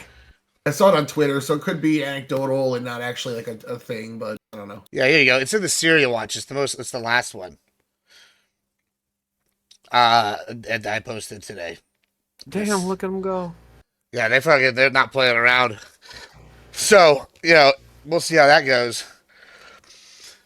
Yeah, I mean, so when you say like it's going to be a multi-state country, multi-state war, like That would be because I think that the majority of the Arab states, with the exception of like Egypt, basically are broadly anti-West and anti-America, and I feel like military action in the Middle East is like, especially prolonged military action. You're describing like a potential 100-year occupation to try and like restore this territory to Well, some it'd be sort of ours like now. livable state.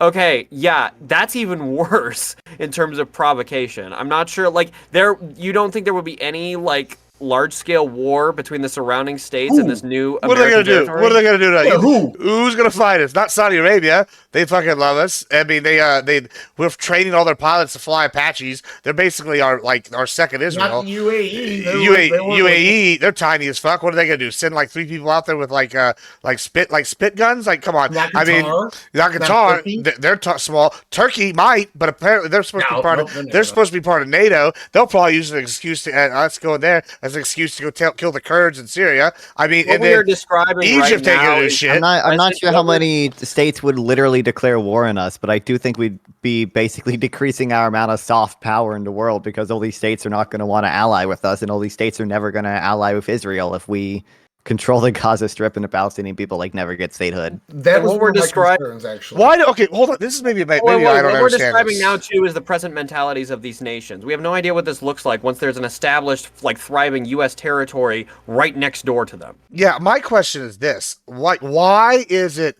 that the Palestinians specifically, deserve statehood over all these other countries? Like, say, I don't know. I'll give an example that we Kurds? don't You wanna go that recognize. one? No, not the Kurds. This is even a better one.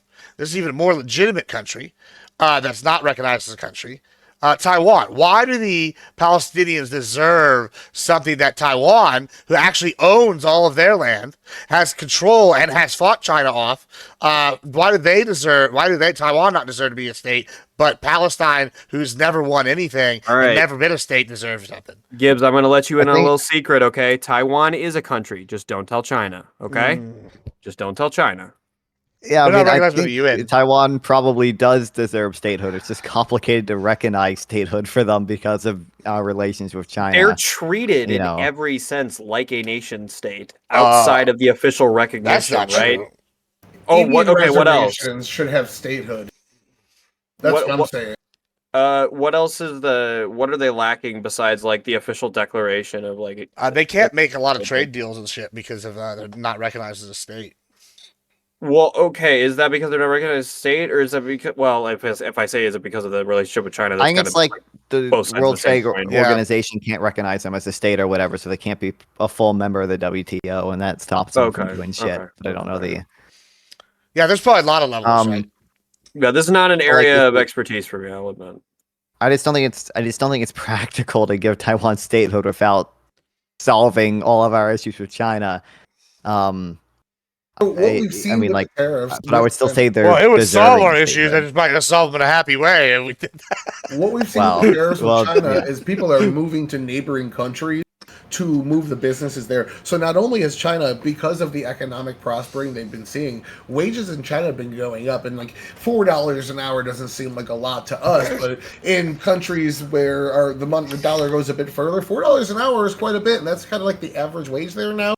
So I think that this tariff mixed with that is we're seeing businesses that were doing their manufacturing there move other places. Plus, Trump is threatening U.S. firms with a 100% tariff if they're U.S. based and took their jobs overseas. So we might see things come back. Even when he threatened tariffs against Canada, food companies said that if these tariffs get slapped in, they have to move their manufacturing to the United States. So Yeah, I mean, we're going to agree a little bit. I think there is a strong case to be made for tariffs on at least some Chinese goods. I think targeted tariffs are going to be more effective than literally just tariffing everything, because if there are certain goods I don't really care if we buy from China, and if you tariff everything, you appreciate exchange rates more, and that undoes some of the effect of the tariffs. But I'm all for trying to offshore stuff, or trying to not offshore it, but get it Onshore production of I guess. No, it's called friendshoring.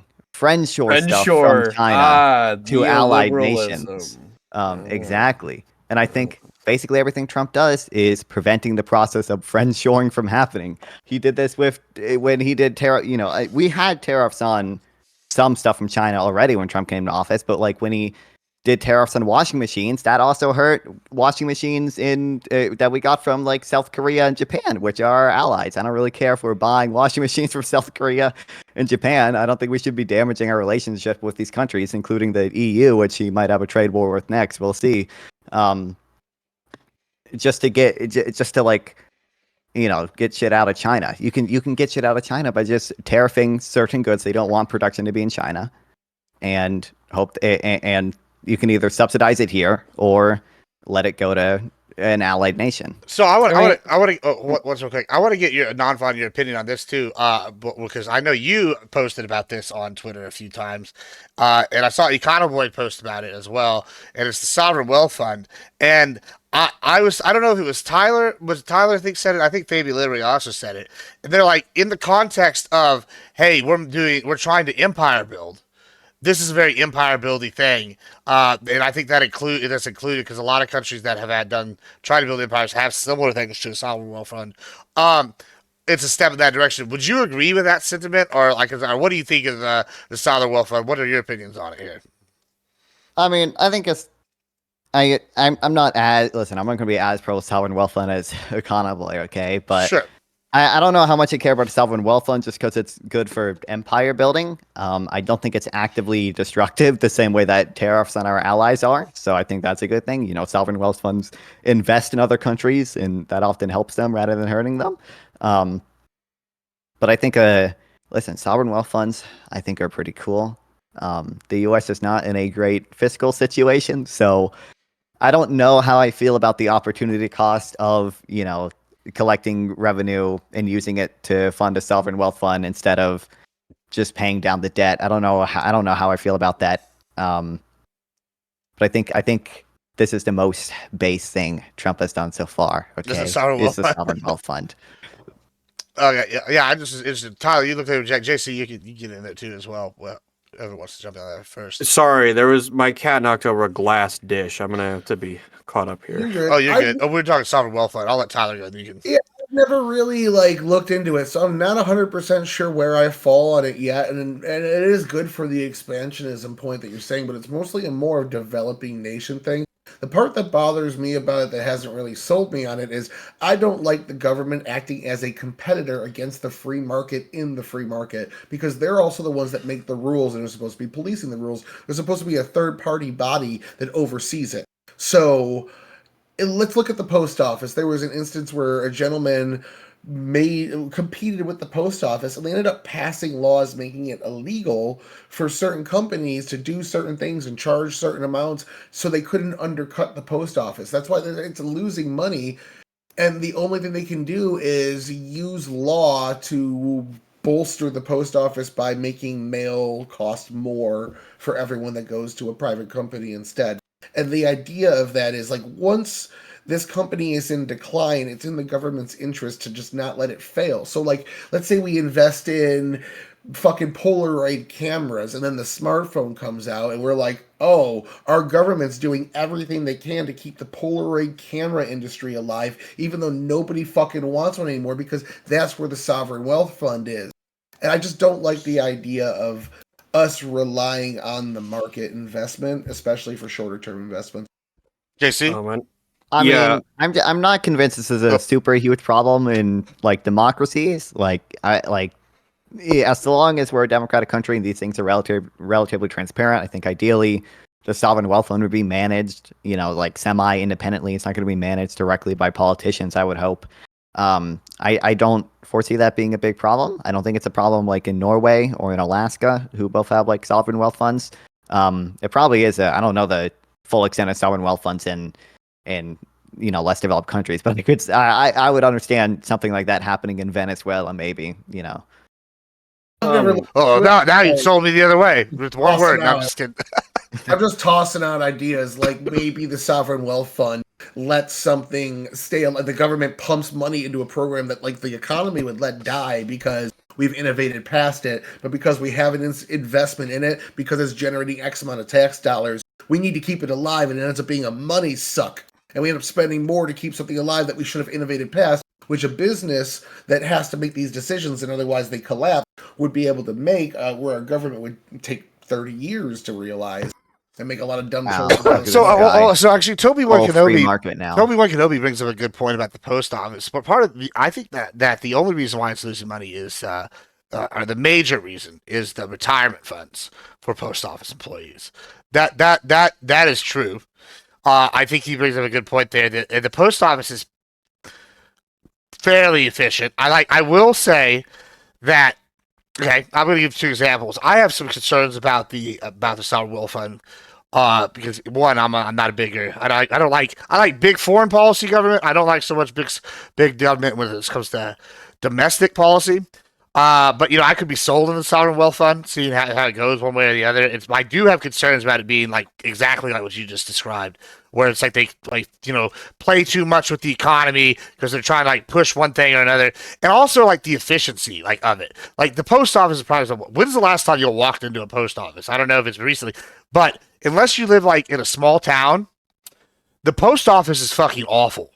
Like it's like it's like the DMV in Texas used to be. The DMV now in Texas is pretty nice. They have like super centers where you go in there, and they'll get you out in 15, 20 minutes. But like it used to, you'd be there all day. You have an appointment at like noon, just go ahead and get ready to be there till 3:30, right? Same thing with the post office. You got to get in a line, and it's terrible in the major cities. And I do think that it's a concern that they're taking over like the private market in some regards. I don't necessarily like that. However, like I said, I could be sold. Like in Texas, for example, we use something similar to sovereign wealth fund for education. We have the taxing at the well, and all the money goes to two colleges, Texas A&M and the University of Texas, and then those schools have to spend all the money in there by the end of the year.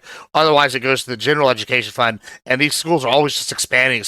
In fact, Texas A&M just got ranked number 9 in the nation and number 1 in Texas. It's because of this, and there's always a shitload of money left over in that fund because I mean, just there's no way they could spend all the money from taxes on oil.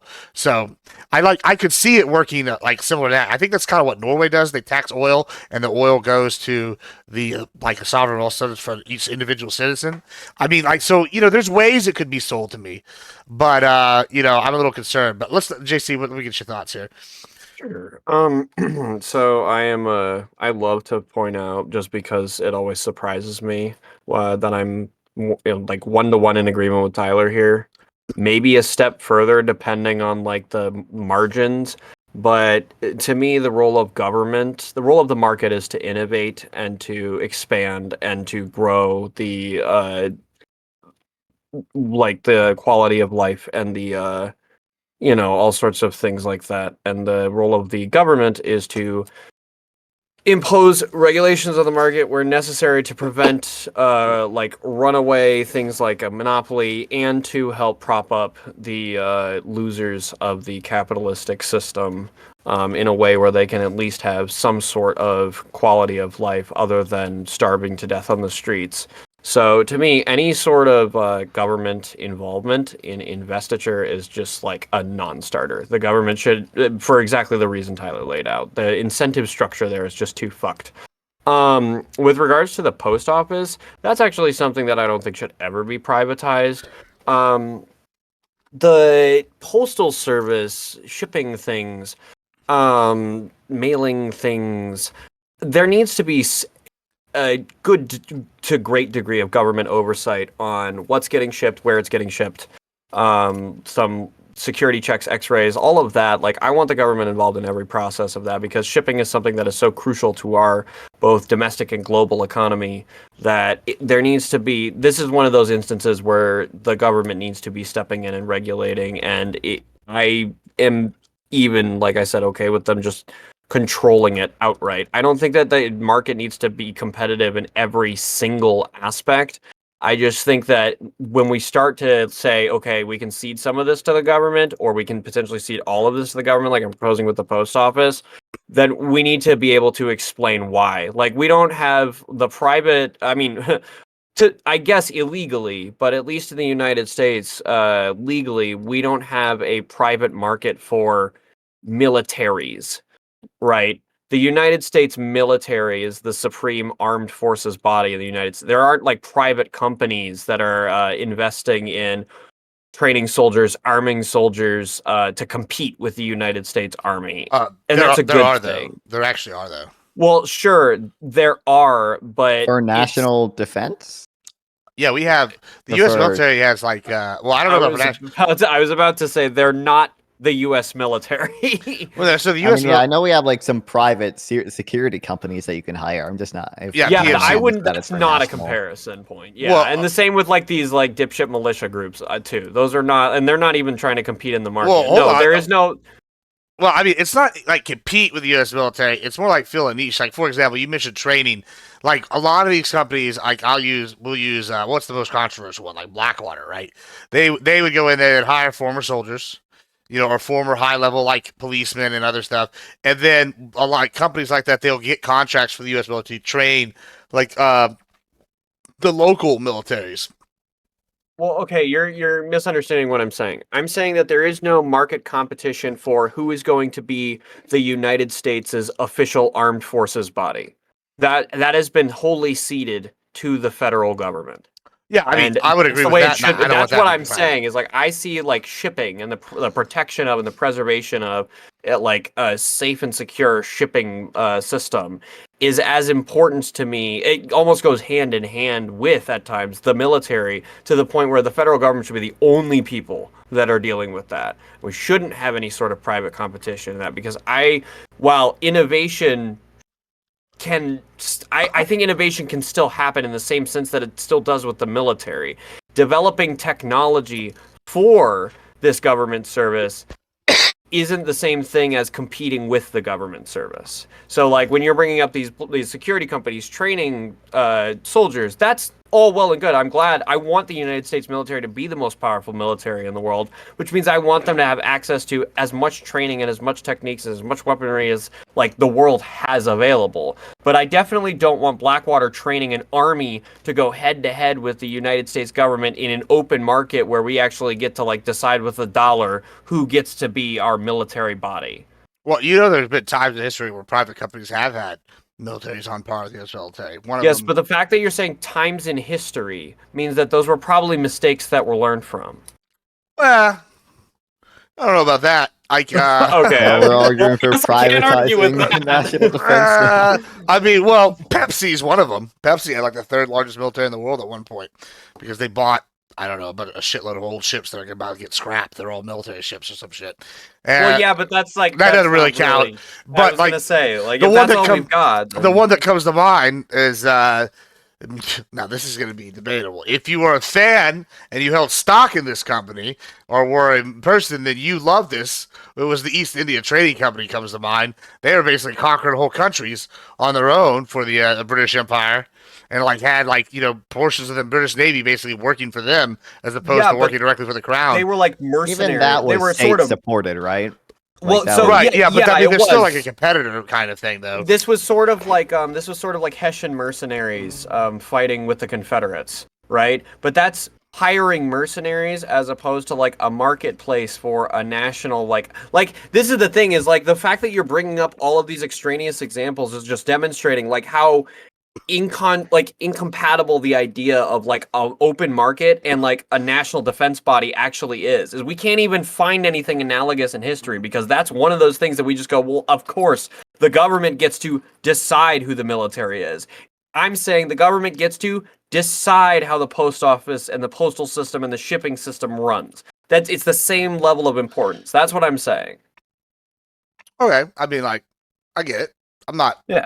totally opposed to it. I think it would also be very hard for like any one company to even remotely compete with the U.S. military, like at that level. That would Right. be that I don't want to say impossible, but it would have to. It'd be less like a company being that, and more like maybe like Exxon or some other major corporation decide they were going to get into that game. Would be the only way I could Imagine see. it happening like tomorrow in the world today. Like if it just happens tomorrow, suddenly it's legal and it start. Yeah, I would agree with you. But if this was a precedent in America, like 100, 150 years ago, where we were having like tryouts effectively for who is going to be our military body, and it wasn't just something that the government decided. I feel like we might be living in a different world today, and you might not be able to make the same argument as confidently. So it's something. It's one of those like historically entrenched things. We're talking about Israel Palestine. The reason that the like Gaza situation is so fucked is it's so historically entrenched that those people are getting fucked. So sometimes history fucks you so hard that you can't unfuck yourself. Yeah, I mean, like, obviously, the free market exists on a spectrum, right? So, like, we binary. yeah, exactly. I exactly. identify I like as obviously a our market military to some extent contracts, private actors, to defend embassies and to train people. But like when it comes to the actually running the US military and making those decisions, that's all made by the government. And I think that like when it comes to the post office, first of all, if the post office is insolvent because of the retirement fund, I'm just saying, what Norway uses their sovereign wealth fund for? A pension fund, okay? We could get rid of all the government pension plans, get rid of all we can get rid of all the veterans benefits and just use the sovereign wealth fund to fund all that shit, okay? I think that I don't know if Norway uses it for veterans, but we could use it for that. What just happened? Oh man. Papa, Oh, no. he's back. I don't know what happened there. It just my Discord just reset for some reason. Obama. Yeah, that's who did it. Donfon was probably making a really good point, and then Nonfon just destroyed every argument you've made all night. Exactly. James, and Listen, you missed I it. heard all of it. Don't worry. It was. Oh. I mean, it's just for me, like the post office. I don't know much of the empirics about it, but it'd be like an empirical question, like how much does the private market fail in delivering not healthcare, postal services to rural areas. I think certainly like there's probably some cases of military bases in Alaska and everything where the post service is like the best, cheapest option, and like maybe the private market does actually fail in giving affordable postage to these areas. I don't know how much it applies to all of rural America. And then one last point. The post office just isn't a huge deal to me if we also allow private competition. Now, Tyler brought up that like we do apparently, make rules that restrict private competition in favor of the post office. But so long as there are, reasonable alternatives to using the post service, it's not a major deal to me if we also have a government-owned enterprise. Yeah, Platinum sold. Nobody brought up Amazon. I mean, the other thing, that's part of the enforcement. I'm to the left of you on this, then, Nonfon. But Amazon's also found other ways to like go around the post office. Fascist.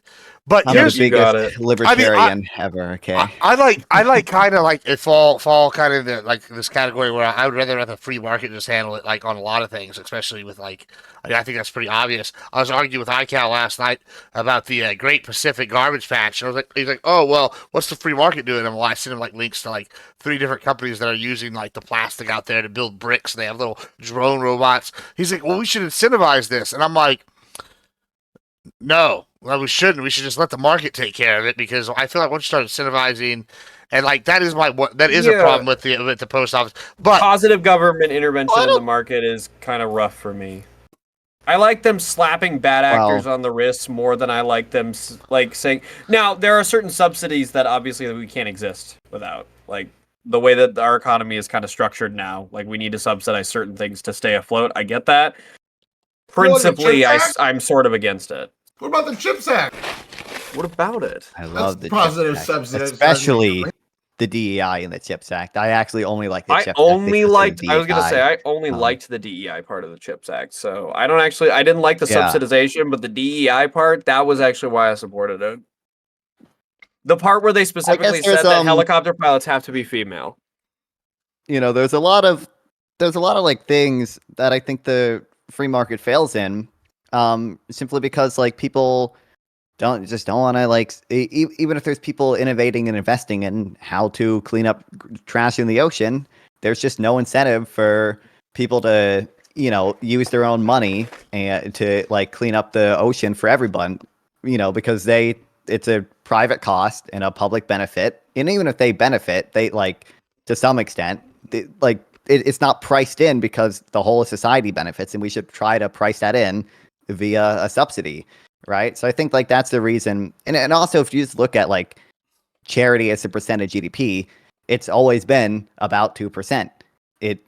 As far as I know, there's not been a country where it's ever been above 2% for more than like maybe 1 or 2 years. The US is one of the most charitable countries. Charity is still like 2% of GDP. I'm not convinced that the market can solve problems like poverty and like, negative externalities like pollution on its own. There needs to be a mechanism to internalize externalities.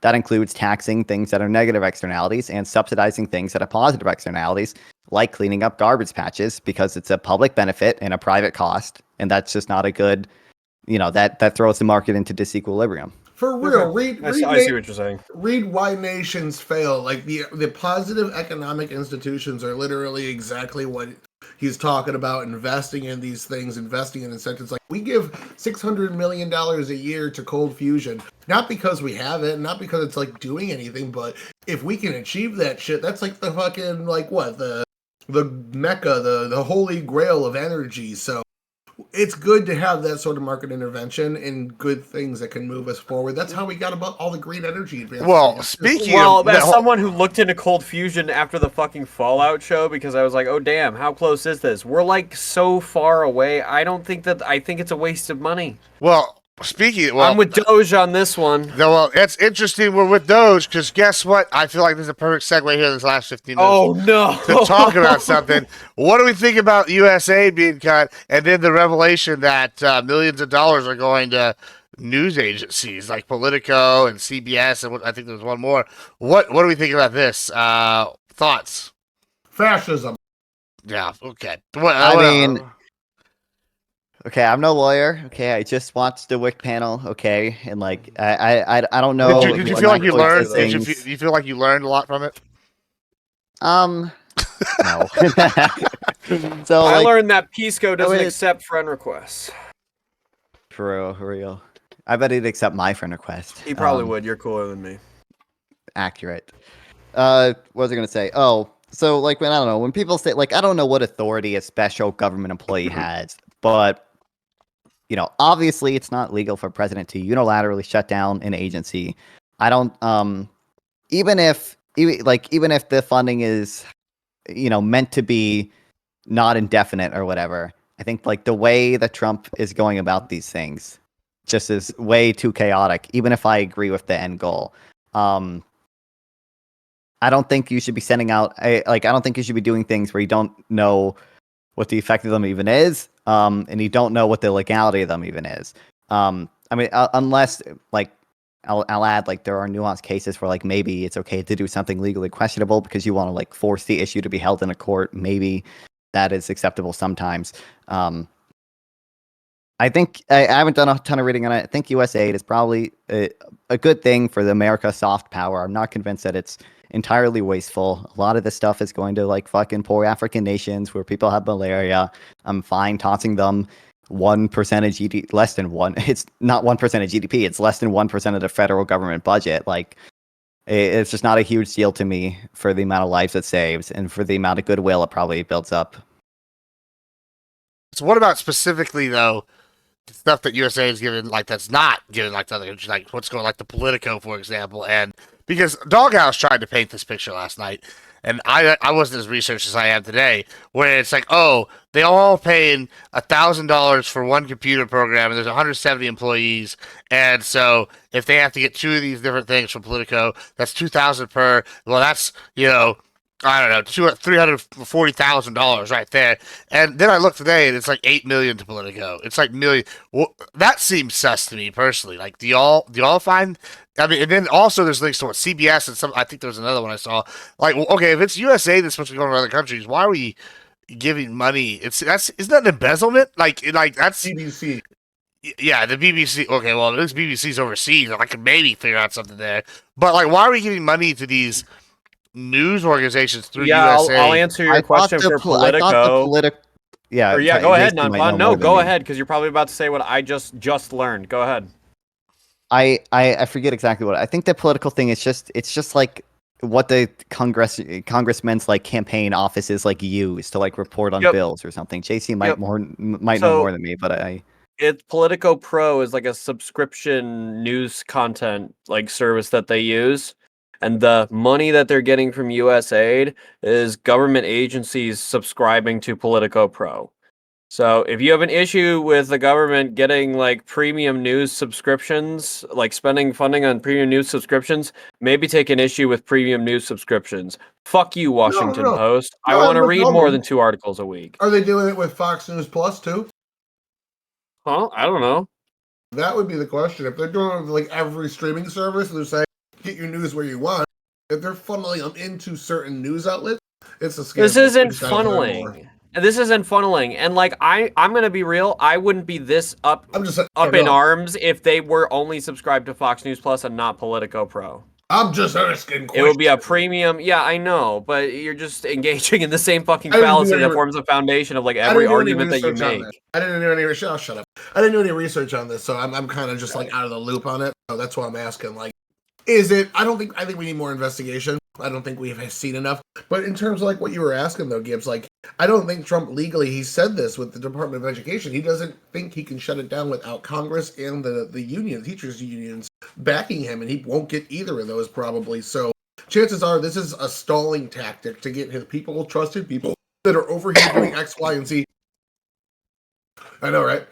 His trusted people doing X, Y, and Z over here, give them time to do all this, and then move to the next thing, move to the next thing. He's going to get these held up in court for a few months and stall the aid that they're putting out. Basically, make it so that money's not going out until they have a chance to get to it. Well, what's Can we interesting? talk about Elon Musk's cronies plugging hard drives into Well, yeah, like let's- the let's- why are we so obsessed with these dumbass like Well- oh my god people bought subscriptions to a news service instead of hey holy fucking shit cronies for Elon Musk are fucking like installing hard drives into servers with Sure, I secure would- I data would for like to U.S. ta- citizens. I would like to talk about Elon Musk's choices with those real quick. I find it interesting though that he started with the places he started, right? Because if he really wanted to do what all the Republicans and MAGA wanted, the first agency he would have started with is not USAID, it's the ATF. That's what he should have started with, right? If he was really going to pander to the base. But instead, what did he do? He went after USAID. So I do have some questions. Because and like I Trump, am- now that he's in power, he doesn't care what you guys think. He doesn't give a fuck about you, Gibbs, or any of the other MAGA voters that he claimed that he loves. He doesn't care about any of you. He has the power, okay? Well, he's you making guys me, got he's making me a lot of suckered. money. He's making me You a lot of guys money. got So. suckered by Trump, and now we have to deal with the consequences. And the consequences are they lied to you for months, and now you get nothing. Maybe you get something because you might get some tax benefits. Well, that too, but I also get money because I fucking sell B2B cells, and he has now fucking basically 2 cities worth of people that have supported in business that have been buying our services. So yeah, I'm a big fan of what Musk is doing. It's bringing me business. So like, yeah, his interests align with mine somewhat in some regard. I don't know. Yeah, but I do wish he had started with the ATF. I don't know why that was. That feels like that'd be an easy win. Like, is anybody on the left even really just like, I love the ATF? Like, I can't. I love the Yes. ATF. Okay, I I don't love. know They the did FNL. explain this. They did talk about this, that they're going after the. They can't go after mandatory spending nearly as easily. They can't go after these administrations nearly as Oh, easily. how convenient. They're still working on putting through methods. They just put through one to make it easier to fire federal employees, but there's a lot of checks on getting rid of federal employees. So they're working through those real quick. But what they can do right now is go in and do Godspeed to him. a different sorts of spending, like grants. Grants are not allocated to go to a specific thing, so they can go in and say, "Halt this program right now, halt the brakes, and we'll take a look at everything before we send any more money out." And that's kind of what the stalling tactic, I think. This is all speculation, but I think it's a stalling tactic. Well, okay, what does that have to do with them plugging hard drives into computers? Like that's what I want to talk about. That's the shit that makes me that's Are we why talking I'm about saying the you got Treasury duped. computers? Maybe they have some software on that computer that they need. Well, to okay, move let me over. ask this then. Okay, so No. if all right, listen, I know people don't. Are like we it. against these guys' names being put out there? That was something that I saw that was like, and I'm an anti-doxing guy. I am not against their names being put If out. they're Well, let me- paid government actors, no. If they're hired private actors, yes. So let me just say this. If right? they're So- hired private actors in the employ of a government bureau, Yeah, hold- you shouldn't. Yeah. I don't So think here's you- my thing, right? Okay, let me No, just no, throw I'm this sorry, at you. You brought up They have access to- you brought up the like hard drive thing, right? And so I'm looking at it like this, right? Okay, I know that the left doesn't like Elon. All right, but let's just for the funsies here. Doge exists now, and let's just give Elon the benefit of the doubt for the sake of this argument, right? Let's say he actually is going in there trying to clean up stuff and do it efficiently. And we would assume whenever he's been sanctioned by the president, now I know you don't like Trump either, Trump's the oversight. He can't just go and do this unilaterally. He's got to go to the president and he's got to go, hey, I now have access to this information we didn't have before. This was their stated goal. This is what's happening. Here's the KPI, right? The KPI metrics are here. They're not meeting their goal. So in order for him to do that, he's going to need that internal information, I would assume. And like people are like, no, we don't want to looking at the books. I'm like, isn't the whole point of Doge to like take a look at the books? Like, okay, not when these guys are just letting themselves into government buildings, plugging in hard drives without saying anything to anybody, and trying to keep their names unknown. Yeah, I'm not sure how much authority they have to do this. I'd have to research on that. And We don't even know who they are. Yeah, and then they're taking over like the treasury payment systems to like Gibbs, you are looking at this from a federal very payment. charitable Seems a little- perspective, which is understandable given your like partisan bias. I understand that, but you have to understand how this looks to non-fun and I.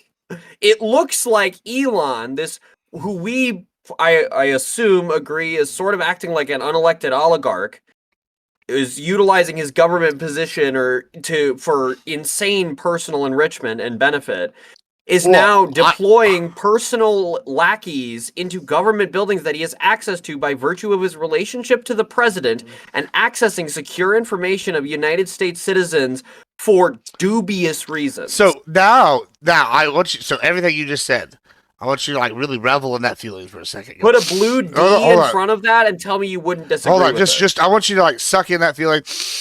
Oh, I don't like it. It doesn't feel good, right? You don't like that feeling? That is how Republicans have felt for the last 20 years, bro. We have sat here and said, "Oh, this guy, yeah, this guy Soros So has wait, got too many fingers in the pie." you're saying, I'm not going to go. if a Democrat did that, you would dislike it. I'm saying, hold on. Oh, here's what I'm saying. I would say something worse. I'm going to say that the Democrats have set up a system that benefits them so much that they don't have to do that because they're already running the system. They know. And what Trump's trying to do is he's trying to dismantle this system. And he's trying to put. I'm not going to say. Hold on. I'm sorry. The Democrats have set up U.S. Treasury payments to benefit them, despite the fact that this is like a nonpartisan thing. Well, sure. Allegedly, but okay. All right. Let me just ask you this: if you are the person, security payments. I don't believe that they are. I don't believe that it is like impartial. What it is they've been in power 16 of the last 20 years of the presidency, right? And they've had this House and the Congress or whatever for a lot of that time, and so over time, they've gotten their people spread throughout the bureaucracy, right? Like this is kind of a thing they've done. They've recruited, they've pushed people, they've done this, and they've pushed them throughout. And so what Trump is doing is saying, no more of that. And Republicans are going, yes, finally, the shoe's on the other foot. And y'all are going, oh, this is terrible. We hate this. And it's like, oh, well, now you know how we felt. Y'all said this. Gibbs, I mean, you're laughing, but it's a real feeling, and it seems exactly like what y'all done. Yeah, it's great that you have your feelings. Okay, now let's engage with some facts here. Sure. Let's engage with some facts here, okay? Are you saying Soros has... You have zero evidence for this nefarious, malicious intent that you seem to claim is present throughout the entire Democratic Party, okay? As if they are a unified body acting against the will of the American people. You have no evidence to support that. There's a lot of evidence of that. But you are perfectly comfortable to use that as a justification for Republicans and for Elon Musk to break the trust of Americans that voted for them and violate their privacy. I'll give you an example. The Democratic Party is very pro taking advantage of migrants in order to have modern day slavery via lower wages, because that's the real reason they don't want to deport it. Hey, and Republicans vote for those bills too. Okay, so can I jump in here real quick? I got a little different. What do you mean? Wait. What do you mean? What? Which group? Which party doesn't want to deport the illegal aliens because, I quote, I don't know which leader said this, said, "Hey, it's going to cause crops to go way up." And it's like, wow. That's not the only reason I'm not in favor of mass deportation. But that is the Democratic Talking Point. They want modern day slavery. I think we're providing. I don't understand. This is modern day slavery when these people are like the whole entire reason they're going to the U.S. is because they get better working conditions and they can get a work. They get a work permit. They can get a work permit. Then that's fine, and they get paid fairly like an American. Do you not want them to have the same pay as Americans? I would prefer that to happen, but like the people who fully undocumented don't. Well, that's because you're not an evil, nefarious person within the system that's been forcing this to happen. That's because you're on the outside. Well, wait. So I don't know if Democrats are not in favor of giving people work permits. Biden gave like 800,000 Venezuelans work permits. Biden, I think, made it so if you claim asylum, you have like 90 days to get a work permit here. But it was asylum. That was taking advantage of the asylum system, though. You could already get a work permit prior to Biden and Trump if you got approved for asylum. It was already a thing. I think Biden made it easier to get work permits, and I think I remember there being about Venezuelans. He put out an app that made it easier. I agree. To get asylum as well. So yeah, I would probably see that. But I'll say so. The Trump question you guys are asking, I want to jump in here with a little bit different everything.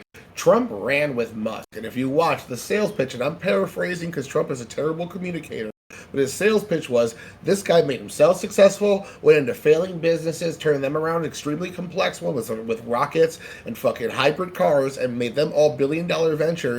Went into Twitter, bought it, and fired 80%, and now the thing's still running just the same. He wanted to hire him for a czar position. His authority comes from Trump. Elon Musk can't actually do anything. All he can do is bring recommendations to Trump. Trump said if there's any conflicts of interest, they'll remove Musk or whomever has those conflicts of interest from that particular area. It's all been addressed. What's her name? Pam Bondi? No, she's the... Never mind. The other blonde, the Kaylee McElhinney 2.0. She's addressed this in the press conference yesterday. Went through all these points, and I just don't see that big of a deal with it. Like, if he campaigned, I'm going to hire Elon Musk to go through the books of the government and weed out all the bad shit, and people voted for him, then that's exactly what they voted for. I don't know if, first of all, I don't know if I would consider all the conflicts of interest have been addressed. Like, I don't think has Elon divested from a single one of his companies that he Nah, we don't need made we successful? don't listen. We don't need him to do that. Conflicts of interest, okay. They're really probably not going to Okay. let anything that like gives funding to like going into outer space. They're probably not going to let him touch that. Has Elon Musk not already I don't demonstrated know. his ability to affect U.S. legislation? Yeah, Well, hold on. Has George Soros? Trump already said he said no to him on certain things as well. He's already said That's no not to him. that wasn't my question. Hold on. Has George But also, I Soros? don't That even, wasn't my question. That's not an answer to my question, Gibbs. I mean, That's a it is an logical answer. fallacy Yeah. if you want to go down that road. Sure, listen, but here's the reason why I'm asking And that, it's though. bad when he. Okay, fine. It's bad when he does it. Now answer my question. Sure, then sure. I would say he's equally has equal influence as George Soros has. I mean, I don't. Okay. So I just More, the I problem. think more. Well, sure. My thing is I don't care if he's had more or less. Either way, like I would argue. Okay. Wait, why hold don't on. you care more or less? I More will. should I will. bother I you. will explain it. Right. Okay. If Soros bothers you, Musk having Can more I should bother explain? you This more. is easy, right? All right. I think Soros has had more, and I'll say it's just because he's been around longer, so he's been able to set up multiple things. I think now at any given time, Elon right now might have more like power, direct power at the moment. I don't think he's as established and has as many mechanisms of power as Soros does. So they're powerful in different ways. Now, Can you- hold on. can you Let me can you answer. give me the name of- I will- wait, hold I have on. Let to- me I finish. have to ask you a You just question, asked me a Gibbs. question. Let me finish. Right, you answer your first one. No, because this is Well, a ridiculous comparison. Can you No, name it's- one bill that George Soros has affected in the way that Elon Musk did, the recent House bill that he fucking punished?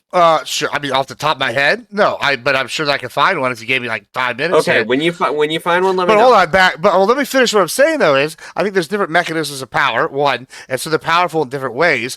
And my thing is, and like I said, and this is why when I gave that argument about not non-fun being naive, just being young, is I have become very much like accustomed at this point that I think we're getting fucked by everybody, right? So at least in this case, this guy is somewhat benefiting me, so I'd rather throw my lot in with the one that benefits me as opposed to the other corrupt guy that fucking is trying to fuck me all over. I'm not sitting here trying to act like it's all roses and fairy tales. Do I want Elon to have that much power? No. I've said several times that I have been concerned about how much power Doge has because, as like I said, I'm a small market, small government guy on the domestic side. I want more free market, and I'm only pro big government on like more of the military and the intervention side. So when I'm looking at it like this, yeah, it's a concern that Elon has that much power. It's just as concerning to me as Soros, but at least one of them's benefiting Soros me. doesn't have the same level of power as Elon Musk does, and it's a joke to even compare them.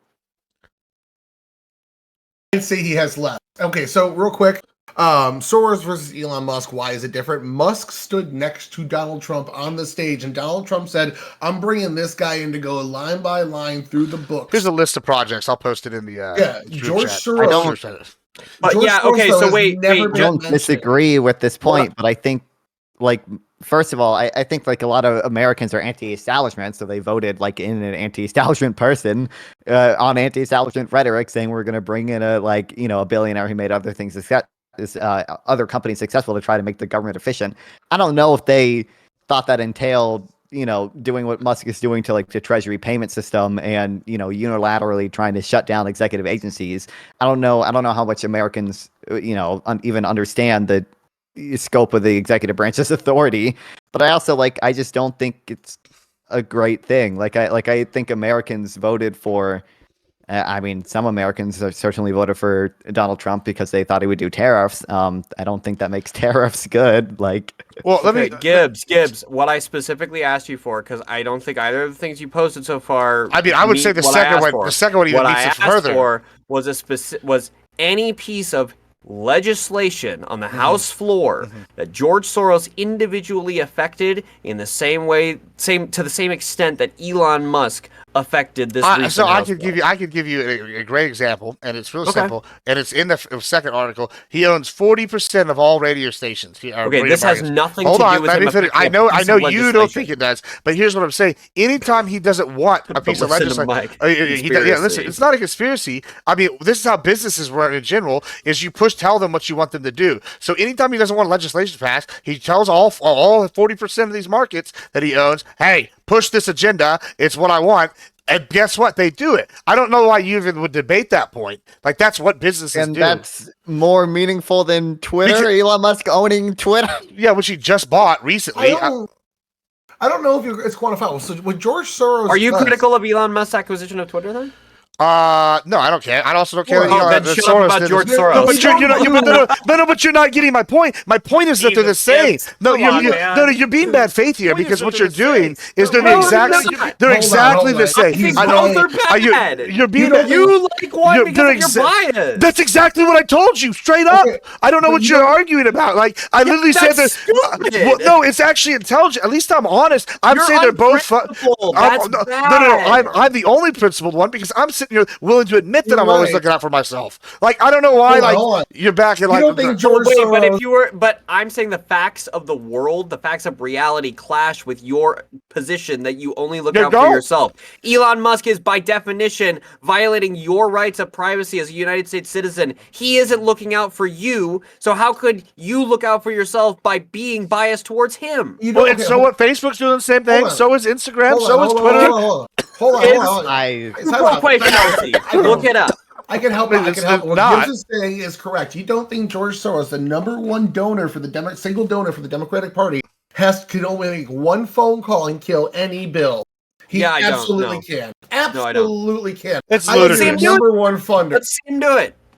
I Elon mean, Musk did it. Okay, Let's see him so- do it. But in terms of like you guys are trying to quantify like one specific thing, I can give you things that we actually know George Soros is doing on the state. No, and you local can level. give me what I asked for, or it's an irrelevant comparison. It's That's not how it works, though. Yeah, it's not. Okay. Just I mean, because yeah, not the it's not a exact point you same can win on, so I action. understand why you don't want it to work that No, way. George. But, okay. George Soros does not have the power. Do of you Elon think the Koch, in a the lot Koch, of ways. do you think the Koch brothers, whenever they, all right, for all the senators Oh my God. All of them. Hold on. If you, Let's get no, out. let's just, all the no, stars let's are just do here. this. I mean, if you want to have this argument, let's have the argument. Like, listen, Brothers are a hold better on. comparison, So I yeah, think. let's use the Koch brothers then. Fine, right? The Koch brothers have a bunch of Republicans that they have basically on their payroll. They fund all of their campaigns. They get them elected. They keep funding them while they're there. They do lobbies for them. Okay, you telling me that if they call up, I don't know, I'm just going to make up a number, that 20% of the Republicans that they control say, do not get this bill passed, that those senators are going to go and do what they say. Just like when the NRA calls up one of their guys and says, hey, we've donated to you for 20 fucking years and paid you millions a year. If you don't do this, we're funding your competitor. Do you think that senator or that House Representatives person is going to back the NRA bill? Yes, absolutely. We see it all. We see it all. Depends. What did Donald Trump say about them? Does he like the senator? Sheldon Adelson, same thing. I don't know. Did Elon Musk say he was going to fund the primary of their competitor? Is Elon Musk Soros going to be on the ground for Soros the has campaign? done that already, though. Like, I don't Okay. know. They're exactly the same. You It's just that notice how this one's you can't working for address me. what I just said. I have did. to You are pivot not. back to You're not Soros. addressing any of what I'm saying. The Koch brothers have done it. Soros has done it. These No, are I all did address it. billionaires. So my implicit answer there was Both that are bad. I don't think I don't know that what kind of funding. I don't think that kind of funding affects the electability of Republican candidates in the way that you think it does. I think that Donald Trump's opinion, because of the way he's sucked the entire Republican Party down a fucking vortex, has way more to do with the electability or re-electability of a given candidate than any given donor. That's what I'm saying. I'm saying his opinion outweighs any monetary advantage. And now, like Non-Fun pointed out, Elon only with has his that buddy because he Elon is the Musk, monetary. He can fund anybody he needs to. Okay, hold on. I don't think Elon has that much influence over Trump because I also, I just don't like George Soros is never going into the treasury and taking over fucking Yeah, the treasury Trump- payment He'd system and probably shutting die down if he USA. tried. Trump already told him no He's for ancient. multiple things, like, and he pointed them out: Social Security, Medicare, things that he brought up to cut funding there. He's already told him no. All Elon can do, he's in a Wait, non-official. told him no czar- to what? Told him no to cutting Social Security benefits? Yeah, I would imagine that. So all Elon can do, he's But in they a still czar have position. control. Actually, I don't know if they still have. I think they came to an agreement, but they still entered like the Treasury building and like we're taking over the computers. The Like, Treasury, George Soros yes. has never- The Treasury, yeah, you're right. George Soros has never done that. George Soros pumps which is a hundreds of millions of dollars into elections every cycle and elects people more on a local level. He does a different tactic where he elects like state DAs, state attorneys, DAs, mayors of different cities, and pushes like Chesa Boudin, Larry Krasner, Kim Fox, all these particular people you keep hearing coming up that are like very, very soft on crime. So I would say he has different tactics, but they both have a ton of power. Like, I don't know why we're measuring dicks to see who has slightly more. Yeah, Well, yeah, no, that's it's a not dumb about argument. slightly. It's not about slightly. George Soros never had an office like catty corner to the fucking White House. It's that the comparison is on its He face. just got idiotic. a medal, a presidential medal, like a couple Oh my weeks ago. god, I repeat, George Oh, Soros never man. had an office catty corner to the fucking White House. It's not the same thing. It's Yeah, not because even he in the doesn't need it. same He's got a phone universe. call. I don't know. George Soros is never doing This these is like Marvel legally and DC, questionable little things. bro. We are departing dimensions here. It's not even comparable. Yeah, I would say that one's done it over a course of several, like 40 years, 50 years. One's done it for 4. Okay, you can say that, Oh, real. but you can't defend. You can't support the claim. We can point to something he did fucking yesterday that he Cool, bragged because it's about. more in the news. We can look up all. I just gave you a list of stuff he's funded and backed. And on That's great. he's It's the not biggest that, donor. it's like- He's the biggest donor for the anything. Democrat Party. What? Okay, so It you doesn't prove all right, what let you're me, let me saying. ask you a question. It's real simple. Do you think that if his agenda wasn't being pushed by the Democratic Party, he would still be funding them? Do you think that if the Democratic Party followed his agenda, he's incentivized to donate to them? Independent There's of his both. input? Yeah. Do you think if they just coincided with his agenda, Yeah, he would absolutely, feel they're incentivized both. to fund them? Oh, wow. So how can you so So- confidently say that it's the chicken and not the egg? Because it's both the chicken and the egg, It's Papa. both. Yeah. Yeah, Okay, it's so then absolutely why is both. he such a malicious actor then? I don't think he's malicious. Well, I- I'm not talking to you. I think they're both equally corrupt. Get out of here. Go smoke, Tyler.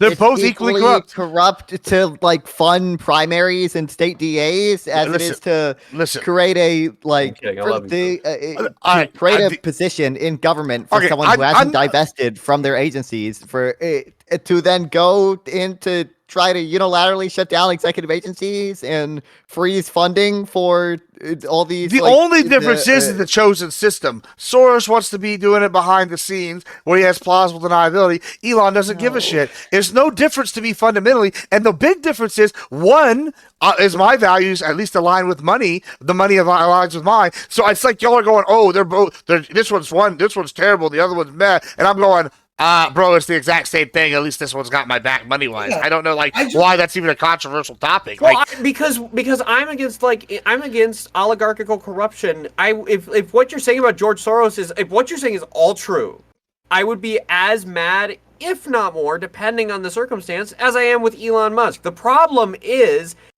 I have way more direct evidence to point to Elon Musk's like infiltration into the inner workings of the government without virtue of an election.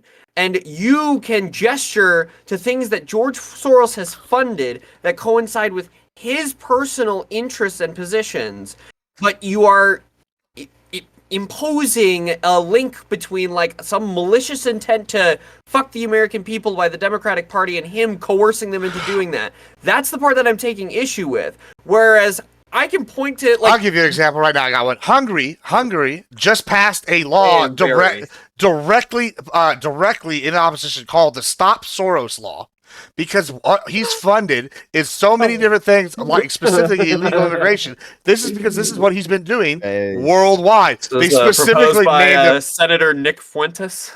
In reality, Yeah, I mean, I don't know. you're dismissing this. I have to read more into it, but I'm not going to trust This is any- from most of the Vox. things Viktor Orban says and passes.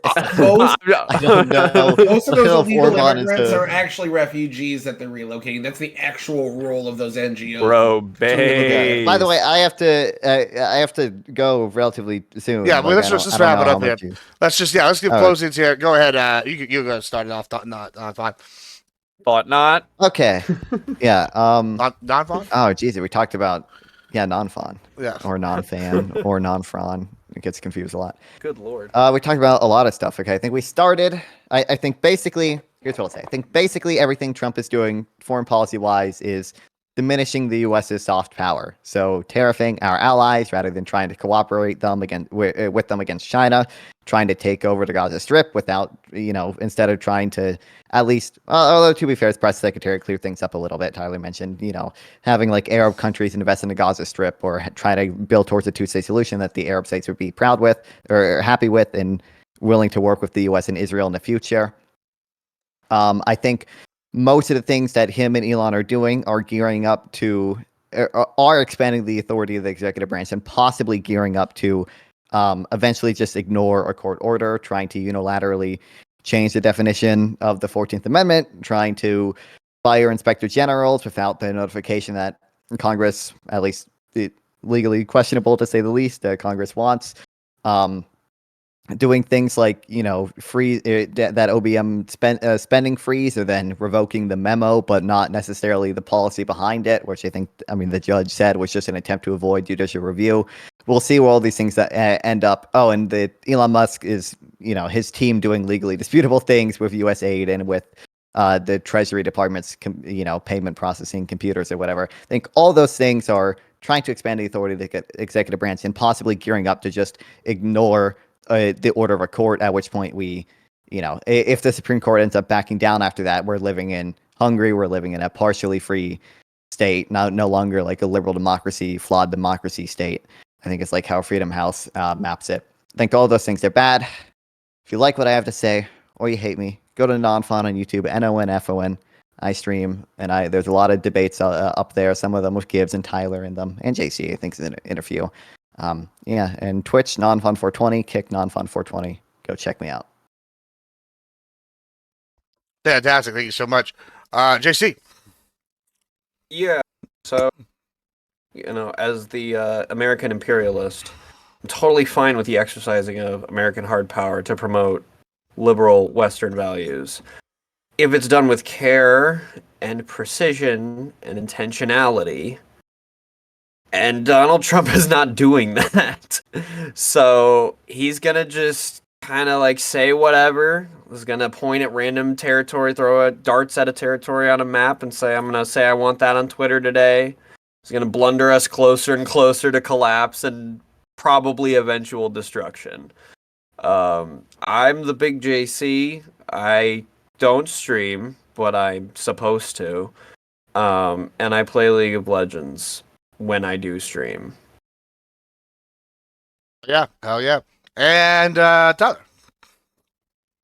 All right, so I got one point that we never really got to that I kind of wanted to get out, that this whole Gaza thing that was kind of supposed to be the main subject could also be a bluff. It could be Trump playing bad cop. So what's going on with the Israel negotiations for hostages is it's going to go in phases. And I think the first phase, they got between like 20 and 40 hostages and bodies secured for release. But it's not, I think it's like a third of what they have. So, and they're doing a small trickle. So they're going to have to go back to the table eventually. And what this does is allow Israel to not have to make concessions because they're like, look, our hands are tied. The United States said X, Y, and Z, and they're going to do it. So Hamas can't stay because Trump's going to come in here after. So I think that that's still a possibility. If it's a bluff, and even if it's not a bluff, that's also maybe why they announced it the way they did, was to give Israel better leverage in the negotiations coming up. That all being said, I believe in U.S. or Americans having the best system. I believe in a liberal democracy, and I think that the best way to do it is spread this. Afghanistan, it was 42 million people. There's less than 2 million people here. It's a fraction of the size. It's completely surrounded with one of our best allies in the world. It's not going to be the same threat. We're not going to see the same death. It's going to be similar to toward the end of Afghanistan, where we saw life expectancy goes through the roof. We saw women's education skyrocket to a point where it hasn't been since like what, the 60s, before Russia went in there and messed their government up the first time. We saw all sorts of great shit for the population when that happened. So I really want that moving forward. Again, read what how why nations fail. We need to go in there. We need to set up these economic inclusive institutions and foster them over a generation or two, so that they are the generation that we leave to take over the country has only known what we have put in place for them and moves forward with liberal democracy as well, while floating our pockets with all the investments we made into it. If you want to see Wednesday, I'll be on this channel. We're going to be doing a one-on-one debate with somebody that is against this Gaza policy. He and I are going to be doing it for competitive purposes, so you can come in and vote. Plus, if you want to sub to my OnlyFans, I do cake sitting and feet videos. Otherwise, go ahead, drop a sub to everybody on here. We do this once a week, and the chemistry is getting better and better every week. Pretty soon, we're all going to get together and smoke marijuana and go to cookout and fun stuff. Amen, amen, brother. Thanks. Amen, brother. Well, on that note, I'm gonna send y'all on over to Nina tonight, I think, and you also everybody go say hi. We gotta go pass around to the homies. Everybody wave goodbye, everybody. Bye. It's been a good show. Thanks for coming, everybody. Bye. Bye. Goodbye. Gibbs, you know I love you, right? Yeah.